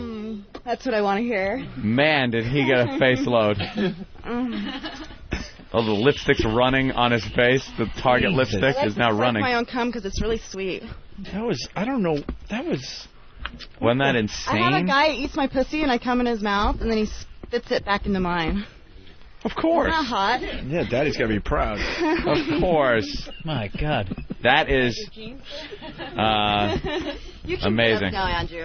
I could probably give you a little more, but... That is the most violent thing I've ever seen in my life. Yeah, you're like stabbing yourself with the dildo, and then it comes flying out. Very violently. Yes. Big A, let's see your face. Don't wipe it off yet. Let's get a good photo. Get an up-close picture of his face.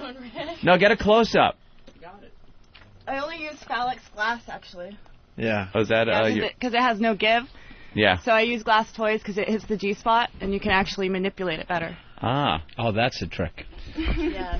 Wow. I wanted to get a picture. Yes, get a picture with the Big A. Girls out there listening and they want to learn how to squirt. Flower does instructional videos on it. Really? Where? Instructional where videos. is that? Where can we find the videos? If you go to selinasaw.com, she has a store there with all her videos that she signs and sells. And there's a custom section there. This girl is just multi-talented. 2 seconds ago, she's eating pussy. Yeah. And now she's just like the ultimate publicist. Plugging. My yeah. girl. She's like, you can go to... wow. A lot of people asking Big A, you are soaked. Look at his shirt. Yeah. It's unbelievable. And his pants. It's not... He looks about like 8 minutes into a treadmill. Yeah. 8 for him? It's not even 30 funny. seconds. It's not even funny how wet Big Look at A her is. sliding across... And a lot of people want to know... This will be the company. Hello. What happened? What happened? Oh, okay. There we go. A lot of people want to know how far that God went. bless you. Big A was in the way. Big A was about 6 feet away, but the blast that hit his face shows that it could have went at least another, 6 or 7. Yeah, there was a lot of thrust. If he wasn't in bulldog stance, I think he would have got blown into the wall. A lot of thrust. I was trying to see if I hit the door. Yeah, I think you did. Oh, yeah, you had no problem dripping a little. God, man, we're going to need a cleaning crew after this week of radio. Yeah. I just washed your floors. We're going to need a hazmat team in here. Yeah, this is so much better than yesterday. Yeah. That was good. We got hang it up. Yesterday was awful. Saw this tarp online. Yeah. Just let everybody know that Flower Tushy squirted all over it. Yeah. Look at the look Big A is giving her. Andrew's You were just staring. Andrew's got girl He just goo wants to- all over him. Yeah. Exactly. How I many like times to say does a girl goo all over you. Do you realize that? You see the look that he's giving you? Look at her. That he wants to choke you so bad. He wants Like to a choke happy the life man. out of you. Looks to me like he's He not actually wants to certain. snap your neck. Isn't that sick? I like to be choked. Really? Mhm. Wow. You are a freaky bitch. I like to be smacked too. She's slapping her own tits, Opie. Well, that's wonderful. And her pussy. Mhm. Isn't that great? You want Big A to slap you a little bit? Can Big A slap you a little Maybe bit? spank your ass? Go ahead. You can give me some spanking. Big A, All right. spank her a Get little a mic bit. on Big A. And Big A, we want you to talk to him as you're doing it. Get a mic on Big A. Yeah, we still have some lines left over. I didn't mean to kill her. Go ahead. Yep, go ahead. Jesus Christ. Yeah. You like that, Big A? Yeah. I'm kind of jealous. How long before he snaps? Oh. His childhood rage comes out. Yeah. Oh, you're a machine, dude. Yeah. Gonna give her the Caligula fist. Head off. That's it, Big A? Yeah, you like that, huh? Yeah. What did you Who think? wouldn't? It was pretty lame. Baby, It was I'm lame, right? ass. What about this gaping thing, man? You like gaping? Yeah, what's up with the gaping? I don't like you it, just, but... You just stretch your asshole open. And it just opens up like, oh. Can we throw stuff I in got it? a little gape. A little gape gum. I got fucked in my ass last night. Oh, you did? Yeah. See, you can just pull it open. Wow. I can stick my finger in my butt, and then I'll suck on it. I miss everything back I can here. eat out of my ass. It's so clean. You can eat out of it? Oh, Yep. well. Uh-huh. If you could. I can stick a popsicle up there and suck on it afterwards. You've done that, huh? Mm-hmm. It's got to be cold. Have you ever Can you made stick that glass popsicles? dildo up your ass? You get some sort of a headache when you do that? I just had Lexington Steel in my ass on Saturday. I'm sure I could take this, no You problem. could stick that. Wow, she shoves that right up her ass. Yeah, see how far it'll go. There it goes. It's just disappeared, huh? Just like that. It's like nothing. Can't guarantee any gaping right now, though. No, well, you couldn't get it made a pop noise on the way out. Mm-hmm. You are a good girl. Yes, I am. You've come in here and just not been shy or anything. Of course not. I assume the gaping thing seems like a good idea when you're young, but aren't you worried about getting older and all of a sudden... Your asshole falls out. Yeah, exactly. Actually, I believe that if you use your muscles in your body, like your anal muscles and your vaginal muscles, and they get stronger. Oh, so it'll be stronger and like. Yeah, clamp one of those shut. if you don't use those no muscles, research then, behind then it. you just have Right. a hole that people fall into. See, I have like a I lot of think muscles God- in my pussy. Like when I push, Yeah. like they actually come, like they'll come out. Oh yeah. That being Yeah. said, I would recommend that 86-year-olds out there go and start gaping.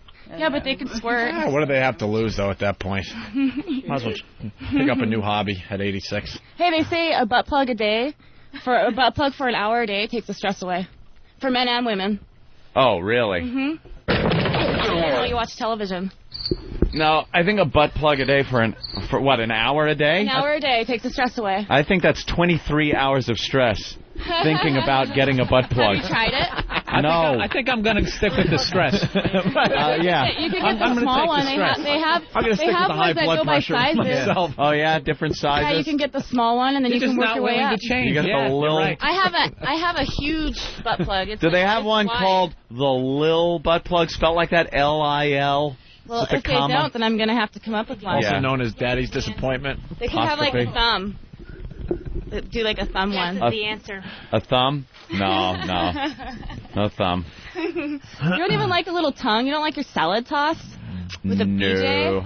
No. You don't shave your butthole, do you? The It's only hairy. thing. No. It's not. The only thing I like down there is a Charmin and then a little aloe wipe right afterwards. I Cleans like the whole. bidets. And that. Yeah. Well, not I like everybody to turn has them on one. full blast and have them go right up my ass. You like fight the bidet stream. You could have a battle with it and see who could. You're probably like squirting and keeping it down. Exactly. Like two wizards going at it. I have a friend who has a shower attachment that's a dildo, and you put it on your shower head, and you just stick it up your ass, and it That must goes, be like great when company comes over. You got to hide the cleaning up all my dildo cum. shower head. Yeah, who's mopping up over there? Oh, well, of course. Bill the intern. Hey, how much better was today as opposed to yesterday? A lot better. Yeah, a lot better. Would you have taken the blast in the face, Bill, the intern? Potentially. Potentially. Yeah. You'll smell a homeless girl's ass, but you won't take... Once you try it, you'll love I would much rather it. do that than smell that awful person's ass again. Yeah. We had a homeless woman in here yesterday. She got naked and pulled her butt cheeks apart, and he got his nose an inch from it and inhaled deeply and almost dropped dead. Hope she froze to death overnight. They pay you after that. That wasn't a joke. No, He really means that. This just in, Jimmy Norton has jumped from the Hollywood sign. None of you guys have been with a girl that squirts when you have sex with her? No. Oh, my God, you guys are missing out. Yeah, I guess What's wrong with these women? I think that would be a surprise. That would be a little odd. Like, I can't... you warn people beforehand? Yeah, do you? That's a good question. Well, I mean, Bill. everybody pretty much knows, I guess, but, like, I don't know. I mean, most like your bed. most civilians, like, Isn't your bed they're just more a mess? surprised. They're into it. Like, most people are really into it. Or the guy's bed, doesn't that become a mess? Or It gets wet, but it dries very fast. Yeah, but then it's, And it's odorless. It's just the first It's odorless. time you I mean, see when it, you it's come like, on your bed, do you, like, freak out and, like, go wash it, like, right away? You probably have a billion cum stains on your bed. I tell you, if I came a gallon on my bed, I would probably be concerned. If I came as much I as you have guys just that did. they want me to, because then they want to sleep in it later. And they want to smell my juices. Wow. All right. I could always go off the edge of the bed and just come on, off the A side. lamp on the or I can hit your Ever not go curtains. for like a lamp or some knick-knack curtains? Maybe you went to Cape Cod and you got a little lobster I magnet. have. In fact, I did a competition where I got to squirt on flowers, and then when it got wet enough, they popped up. Oh. Yeah. And then we did one where we made electricity run. For some reason I don't believe With that. what? With the water that goes through the machine, and then like they have a you water squirt wheel? on it. Yeah, they have you squirt on it, and then it goes around, and then it turns the light bulb on. Even the water wheel is being used for pornography these days. Isn't that amazing? I love it. Well, that's something. You ever hit a radiator and... Actually, I was doing a movie called Pussy Party for Cousin Stevie. Pussy Party, yeah. Number 6, I believe. And the girls were using a magic wand on me, and I was in doggy, and I squirted all over it, and I got electrocuted.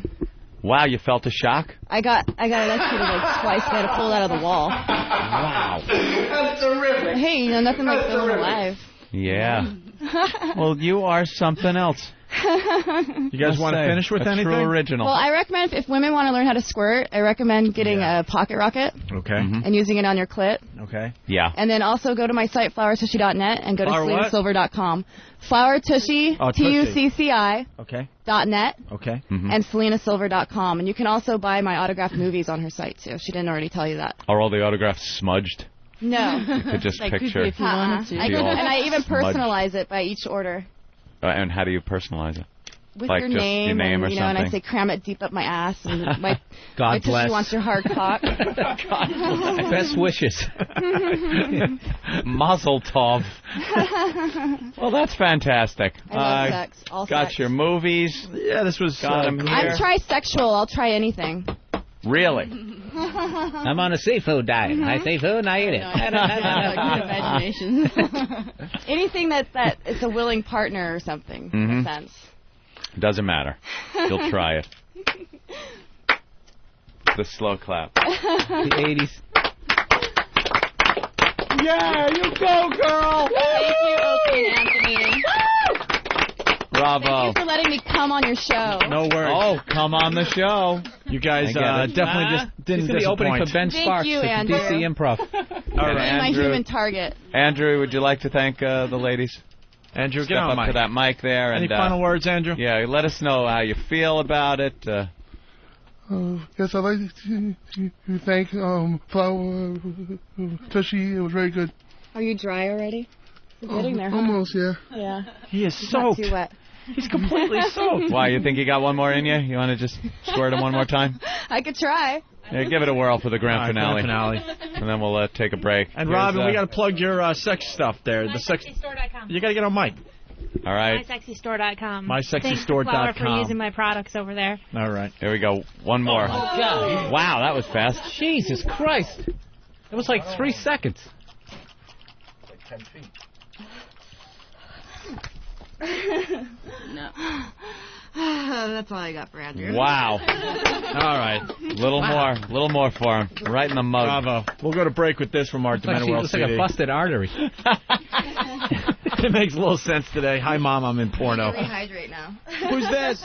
Michelle? Hi, Michelle. You want to play Hi, Mom? Yes, I do. All right. I hear you want to play Hi, Mom. I'm in porno. Yeah. Yeah. Awesome. Now, where's your mom live? Montana. Well, what are you doing in Boston? I'm a nanny. You're a nanny. Cool. Yes. Maybe you could tell your mom you lost your job as a nanny and you had to make ends meet, so you jumped into porno. Okay. All right. I got your mom's number. I'm giving it a call right now. Okay. Nutrition Center. Hi, can I speak to Jean, please? Is this Michelle? Yes, it is. It's important. Okay, hold on, hon. Uh-huh. Now play it up. Say you lost your job. You had no other choice. Okay. You were all alone. Hello? Mom? Yes? I have a problem. I lost my job. Why? Because I just wasn't doing it. I couldn't cope with it, you know. I thought you said it was going great. It was, but things just fell apart. I'm having really hard times, so I didn't tell you sooner because I was too scared to, but and now I got a different job, but I'm doing... I don't know how to tell you this. What? I'm doing porn movies. No. Yes. No. Mom? No. What? It's too late. No. Mom? No. You hold on. Okay. Oh my God. Holy Jesus, I think she believes you. I'm shaking. Michelle? Yeah? Where can I reach you? I have like 3 days to get out of here. So You don't do that. What? Don't do what you told me. What am I going to do? How am I going to get home? You don't have money in the bank? Well, yeah, but I kind of had to use some of it to get this rolling. I had to get an agent. No, you don't. Where can I call you? The same number. But, Mom? What? There's something else I have to tell you. Happy Mother's Day. I love you. This is just a joke. I'm on the radio. Oh, my God. It's a radio program. And I just wanted to let you know that I love you. Oh, my God. I'm thinking about you. Mom. You know, I think those things are so funny when they happen to other people. I mean, I would sit and listen to them all day long because they're so funny, but you killed me. Oh, my God. Wait, Mom, we're really nice. Okay, I am going to kill you. I love you. Wait, Mom, first kill us. It's Opie and Anthony. You guys. We put her up to it, and I gotta admit, man, my heart sunk to my damn kneecaps. Oh, my God, I felt so bad for you. I'm breaking out in a sweat here. I'm thinking, that is too bad. Happy Mother's Day. Well, thank you. All right. The very worst of the Opie and Anthony FU line. This FU goes out to all the douchebags who call into the show every 5 minutes, complain about something that O&A are doing or not doing or whatever. Shut the fuck up and get a life, you douchebags! You don't run the show! And thank God that you don't, because you don't know the first thing about shit! Now go do something worthwhile in society and quit interrupting my show, goddammit you! Fuck you, Edmund Fitzgerald. Fuck Tyra Banks. That bitch tried to get that porno star out of her job because she had her own name. She had Tyra Banks' name, and she's a cunt. Fuck her. Hey, this is Will. I want to give a big fuck you to FEMA, who won't process my application until I can come up with an old utility bill. Like, I evacuated from the world's worst disaster in American history, and I grabbed my cable bill. Fuck you, FEMA. Yeah, I'd like to send a big fuck you to Francine. You are not funny. You are the radio equivalent of cancer. Shut the fuck up and get off the radio and leave it to the professionals. And I want to thank my wife and my best friend for fucking in my bed and my buddy blowing his glue all over my bed. Fuck you, asshole! Call the Opie and Anthony FU line at 1-866-FU line 1. 1-866-FU line 1. Well, fuck you very much.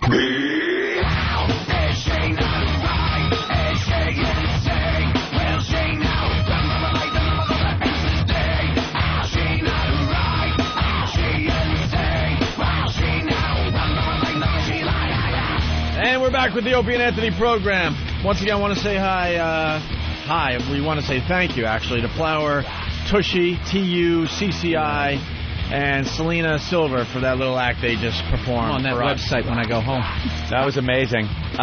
You're calling it amazing? Yes, amazing. Like anything else, like seeing a high wire act at a circus. Amazing. It was disturbing. Yeah. The only was the it was very, going into her ass and then into her mouth. That's disgusting. It was very violent. The old familiar act. smell of Lysol. Eric, something horrific happened. Eric from Jersey has a little problem, and Eric from Jersey is an ass. Why aren't you asking them why it's fake? Which it absolutely is. I thought you guys weren't so gullible. Ask her to do it again. I'll bet you $1,000 she can't because it was piss. All capital, 1,000 exclamation points after that. Couple of posts up. It was piss. Don't be so stupid. Again, caps, all exclamation points. And again, 2 posts up. It was piss. Even porn message boards have discussed this topic. Oh, the doctors at the porn message boards have discussed this topic with video porn directors telling the secret. Dude, if you knew anything about anything, and if you were here watching, we've seen girls piss, and we've seen girls do this. It's different. It's absolutely different. And the place doesn't smell like piss. It would smell like wouldn't it smell like piss? And it would come out like piss. It wasn't. Eric from Jersey. Eric from Jersey. Let's see. It just says WRT@AOL.net as his email address. Maybe you can enlighten him with some literature. Hey, Rocco. Yeah. Oregon, what's up? Hey, not much. Am I on the air? Yeah, go ahead.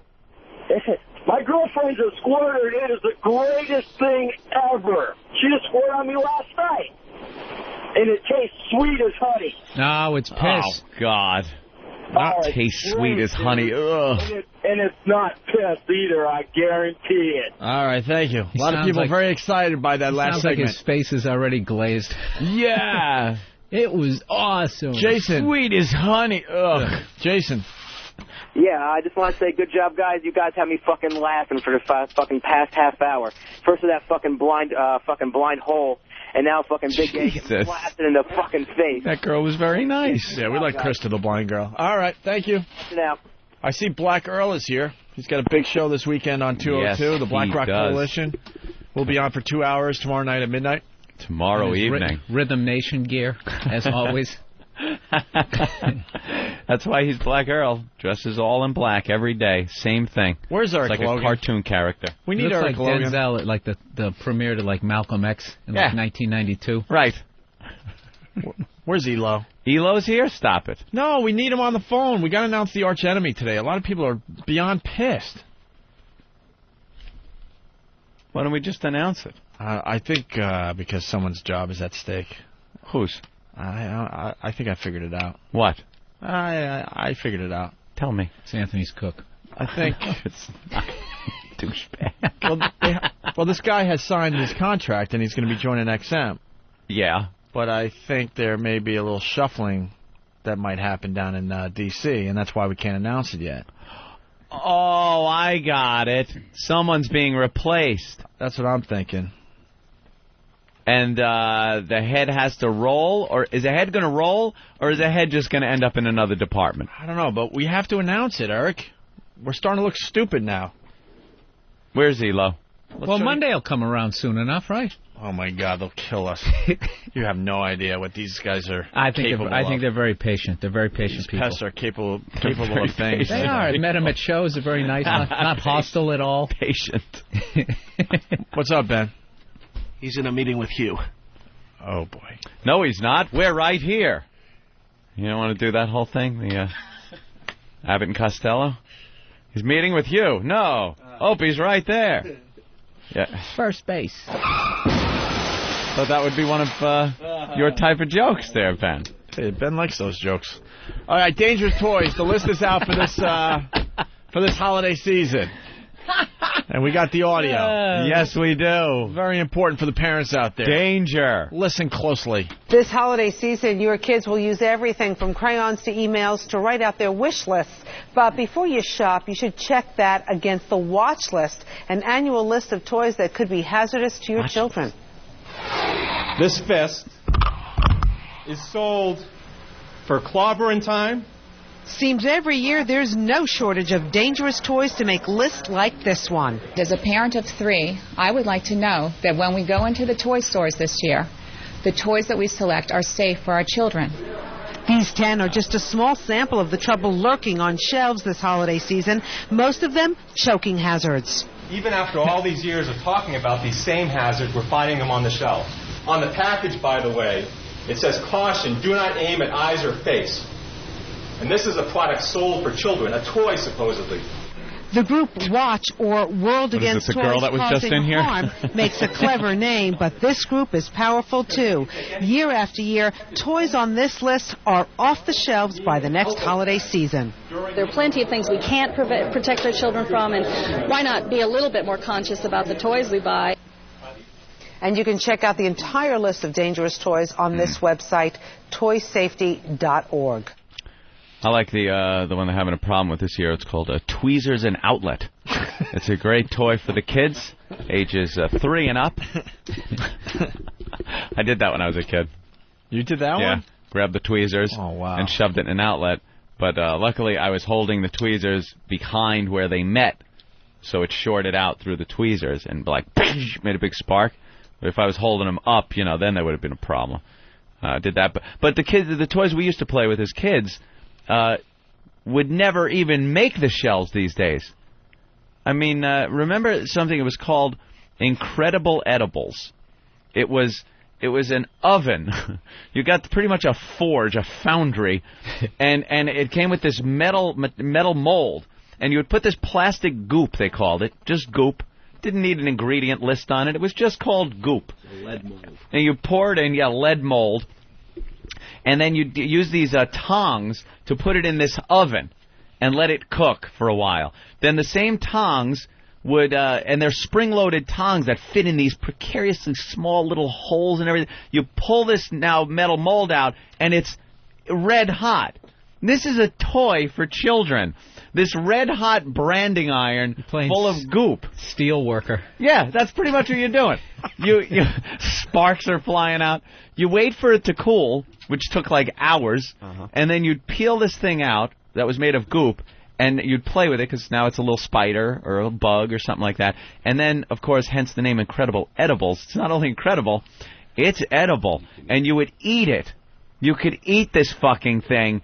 And God knows what type of DuPont chemical mixture this thing was made out of. Not to mention the fact that you're baking it in a lead tray. Yeah, the tray that it was made out of was lead. So you're pouring this mixture that you're eating in this lead tray. Just one example. Another, Click-Clacks were great. Click-Clacks. How about lawn darts? Lawn darts were always a good one. Click-Clacks were... like they use it as a weapon in Australia or something. It's a weapon. What is it, a bolo? South America. Something they call it South American. The slingshot. They'd sell them to kids, and it was a toy. It's a bow and arrows toy. they would sell? Yeah.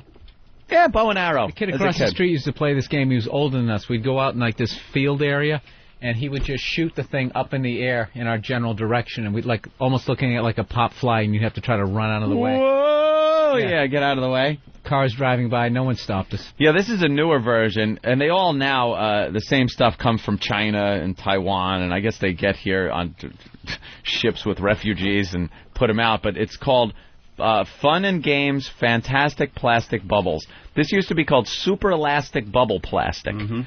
And what it is it's a little tube of plastic material on the end of a straw.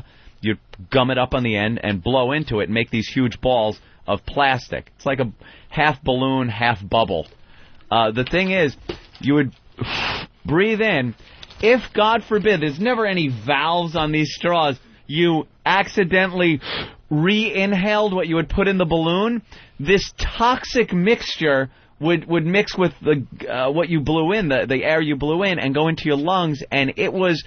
You might as well just wrap your mouth around an exhaust pipe of a car. It was that toxic. You get dizzy and pass out and faint. And they have to put these warning labels on, and then eventually they just disappear. But the toys, every single toy was fucking dangerous. Just a hazard. Remember that Star Trek disc shooting gun? All the disc shooters. Every kid had that. Those things rock. And those little discs could slit your eyeball. They were sharp, and the choking hazard for that fucking thing. I like when they say on the audio, they say that, they're identifying these toys, and they'll be off the shelf next year. Next year. Yeah. They'll be on the shelf this year. Yeah. They'll be a hazard this year. And next year, what happened last year? Yeah, next year we'll take care of it. There'll be new toys next year that'll take the place. Let's say hi to Rod in Tennessee. Rod. I have a wood burner.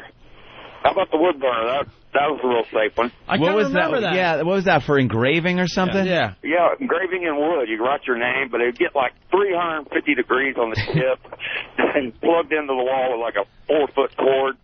And the problem with a lot of these toys, they didn't give you enough stuff, so then you would use it for something else. Now you're engraving your initials in the wall in your room, on your brother's ass, well, whatever's around. You don't care. There was also the guy on line 2 has one of the most dangerous things that were given to children. Mitch, what do you got? How about the chemistry set with a nice Bunsen burner? Yeah, chemistry set or the lead. The lead, I guess, soldiers. You would make lead soldiers. They'd give you a mold, give you lead, and a little thing on the end of a stick, a cauldron, and you'd put it in a fire and melt lead. And the toy, if you really break this thing down, you're giving your child molten lead as a toy to just pour into molds. Well, this was before VCRs and all that shit. You Right. Keep them occupied. No video games. Give them like an X-ray machine and like a noose. Mm-hmm. Yeah, there you go. See your own foot bones. All right, it's an X-ray machine. I do this all day. They always had fun for hours. Preoccupy those little monsters. All right, well. Oh, that was good, too. Yeah, the Johnny 07 gun with the plastic bullets that Scott is bringing up on the phone. You dump a bunch of these yellow plastic BBs into this gun. It was almost a BB gun. It was plastic BBs, so you figure, it can't be that dangerous. But again, your eyeball right out. And as far as choking goes, forget about it. And the pumps that... The more you pumped it, the harder the shot got. Yeah. So you pump it for like an hour, and you could put a hole through. Like, you do some wood. damage. Yeah. Mm-hmm. All right, we're running out of show. We want to see if Black Earl's ready for the Black Rock Coalition. Earl. We're going to start doing some crazy things on the weekends here on 202. We're starting with Earl. He's had this dream for many, many years. He's doing the Black Rock Coalition live tomorrow night at midnight, East Coast time, right here on 202. You ready for it, Earl? Yeah. I'm still kind of in Ron and Fez mode, but I am very much in Ron and Fez mode, but once... You better be. Ronnie. Hey, Ron. Here comes Ron. So a lot of black artists, interviews, phone calls. What's the plan? All of the above. None of the above. Something of the above. Now, I don't want him shirking his responsibilities on your show, Ron. He's been gone ever since you guys gave him this opportunity. I got one man down. Fez Watley is out, which, Opie, I really don't blame you for. I don't know where Fez's head... the heart attack thing? Where's that audio? I don't know where Fez's head is with that, but... so Fez now, got a long list, yeah. Yeah. Now Earl's head's in the stars. He's got no time for me. My thoughts, my brain is on the show. Yeah, just like our own Jimmy Norton. Let's use him as an example. Doing our show, third mic, and then all of a sudden this HBO thing comes up. Right. And it's like, no, guys, I'm still with you. I'm still there. And did we get one call from Jimmy Norton all week? We haven't heard from him in 2 weeks. Not a phone call or nothing from Lil Jimmy. He's out there doing his own thing. Earl's here, but he's doing his own thing. He knows this is great. I'm trying to just bounce off somebody off the show, and I'll ask him a question. He'll be like, what about the moon glows? Do you think they were rock? And I'm like, I don't know, Earl. I don't know any of that. The guy's co-pilot is down. Yeah. You know? That's it. I should have got one of those Apprentice idiots from last night just to come in and help out. How are things going with the program with a man out? Oh, it's a nightmare. I've been listening. Absolutely a nightmare. I used to think that Fez depended on me. No. Now I figured out the truth. It's a balancing act. I need him there all the time. It's a seesaw. Yeah. I've heard the shows, and you're doing a great job. Thank you. Yeah, that's what you say, but... And no, I'm just saying some of the people now that you are forced to deal with on the program because Fez isn't here, I don't know how you do it. Yeah, you know, I'm talking to Bobby the intern about Plamegate. It's not going to really happen. Those broads you brought on. Oh, yeah. Holy shit. Elo's friends. Well, actually, they were booked to do the show. Fez actually used to do a show with them. I heard one of the most disgusting things I've ever heard out of a woman's mouth on that show. What was that? When you were talking about how Opie and Anthony were walking out of the office, and they saw us come in, and she was asking questions about Opie, and said that we only date girls that are their daughter's age, and she goes, "The old chicken makes good soup." Yeah, I didn't... Out of every disgusting thing I've ever heard in my broadcasting career, that hit a nerve that was so putrid. Right. Old chicken makes great soup. But the weird thing is it doesn't even make sense. No, and it's rude. 87, we'd have banged all of them. And, like, it's now like, our point is, we're still okay, but they're not. That's the fucking, you know what I mean? Would have taken those parachute pants off of them in a second. Z Cavaricis right down to the floor. Capizios off their feet. That's the sad thing about life. Take our jellies off and suck those toes. Anthony, we got to get this Jägermeister read in before we get out of here for the weekend. Yeah, but we love Jaeger. We love Disturbed. We love COC. You want all three? Chance to win. Win custom tour prizes from Schecter, Coffin Case, and Peavey. Get tickets now at Ticketmaster online or Ticketmaster.com. For more info, visit JägermeisterMusicTour.com. Can you even fit that many letters in one of those lines there up on your browser? JägermeisterMusicTour.com, or easier, Disturbed1.com. And it's the number one. Don't spell it. Disturbed1.com. Brought to you by Jägermeister Liqueur, 35% alcohol by volume. Nice. Must be at least 21 to receive prizes. Prizes where permitted, not prohibited by law. Of course, it would be stupid. And if you're in Cleveland right now and you want to see Disturbed at the House of Blues tonight, call in to win a pair of VIP tickets and meet Disturbed. How cool is that? Call in right now. Only if you're in Cleveland, though. Don't fuck this up for the Cleveland people. Give a call right now. You go see Disturbed, COC, House of Blues, VIP tickets, and meet the band. Here you go. All right, we got to wrap up. Bill Burr, thank you. It was a great week of radio. It was absolutely. I lost a lot of innocence this week. You did. You're coming to the dark side. I feel every it. Every time I come in here and I walk out, I feel a little bit of me. You feel a little bit of you. You leave a little bit of your innocence here. We have another piece of your soul. I love it. He really is falling into the dark side, and it's making me feel a little better about myself. And he's got a big gig at Rascals Montclair, New Jersey next week. Friday and Saturday after Thanksgiving. Yeah, I got all the info. Possibly Sunday. Up on MySpace and BillBurr.com. I'm also on that Friday night Greg Giraldo show tonight. Okay. That's on Comedy Central. Yeah, we basically yelled at each other for 5 minutes. Yeah, I want to see that. Uncomfortable moments. You'll be back soon. I'm hearing rumors that the Norton HBO show, Louis C.K. show, has already been picked up for a second season. Yeah, it's so we're never seeing Jimmy. It's over with Jimmy. Jimmy's done. Bill, we really love you. Oh, God, I got to get up at 6 a.m. every day. We love Bill Burr. I mean, the thing, and then Ronnie, what? You need Patrice or anything? No. You want one of our guys? Sit here and yell at Earl for 4 hours. Is that what it's going to be? Yeah. All right. Ron and Treese. Right, Ron and Treese. I like it. Earl is going to be doing a show for us on 202 tomorrow night at midnight, the Black Rock Coalition, midnight to 2.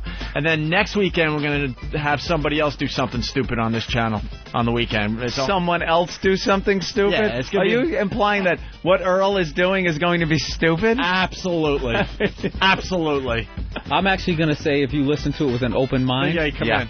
That there's going to be a couple of gems in there. Wow. Absolutely. Big A. Get Big A. He's jumping up and down. Big A, what's up?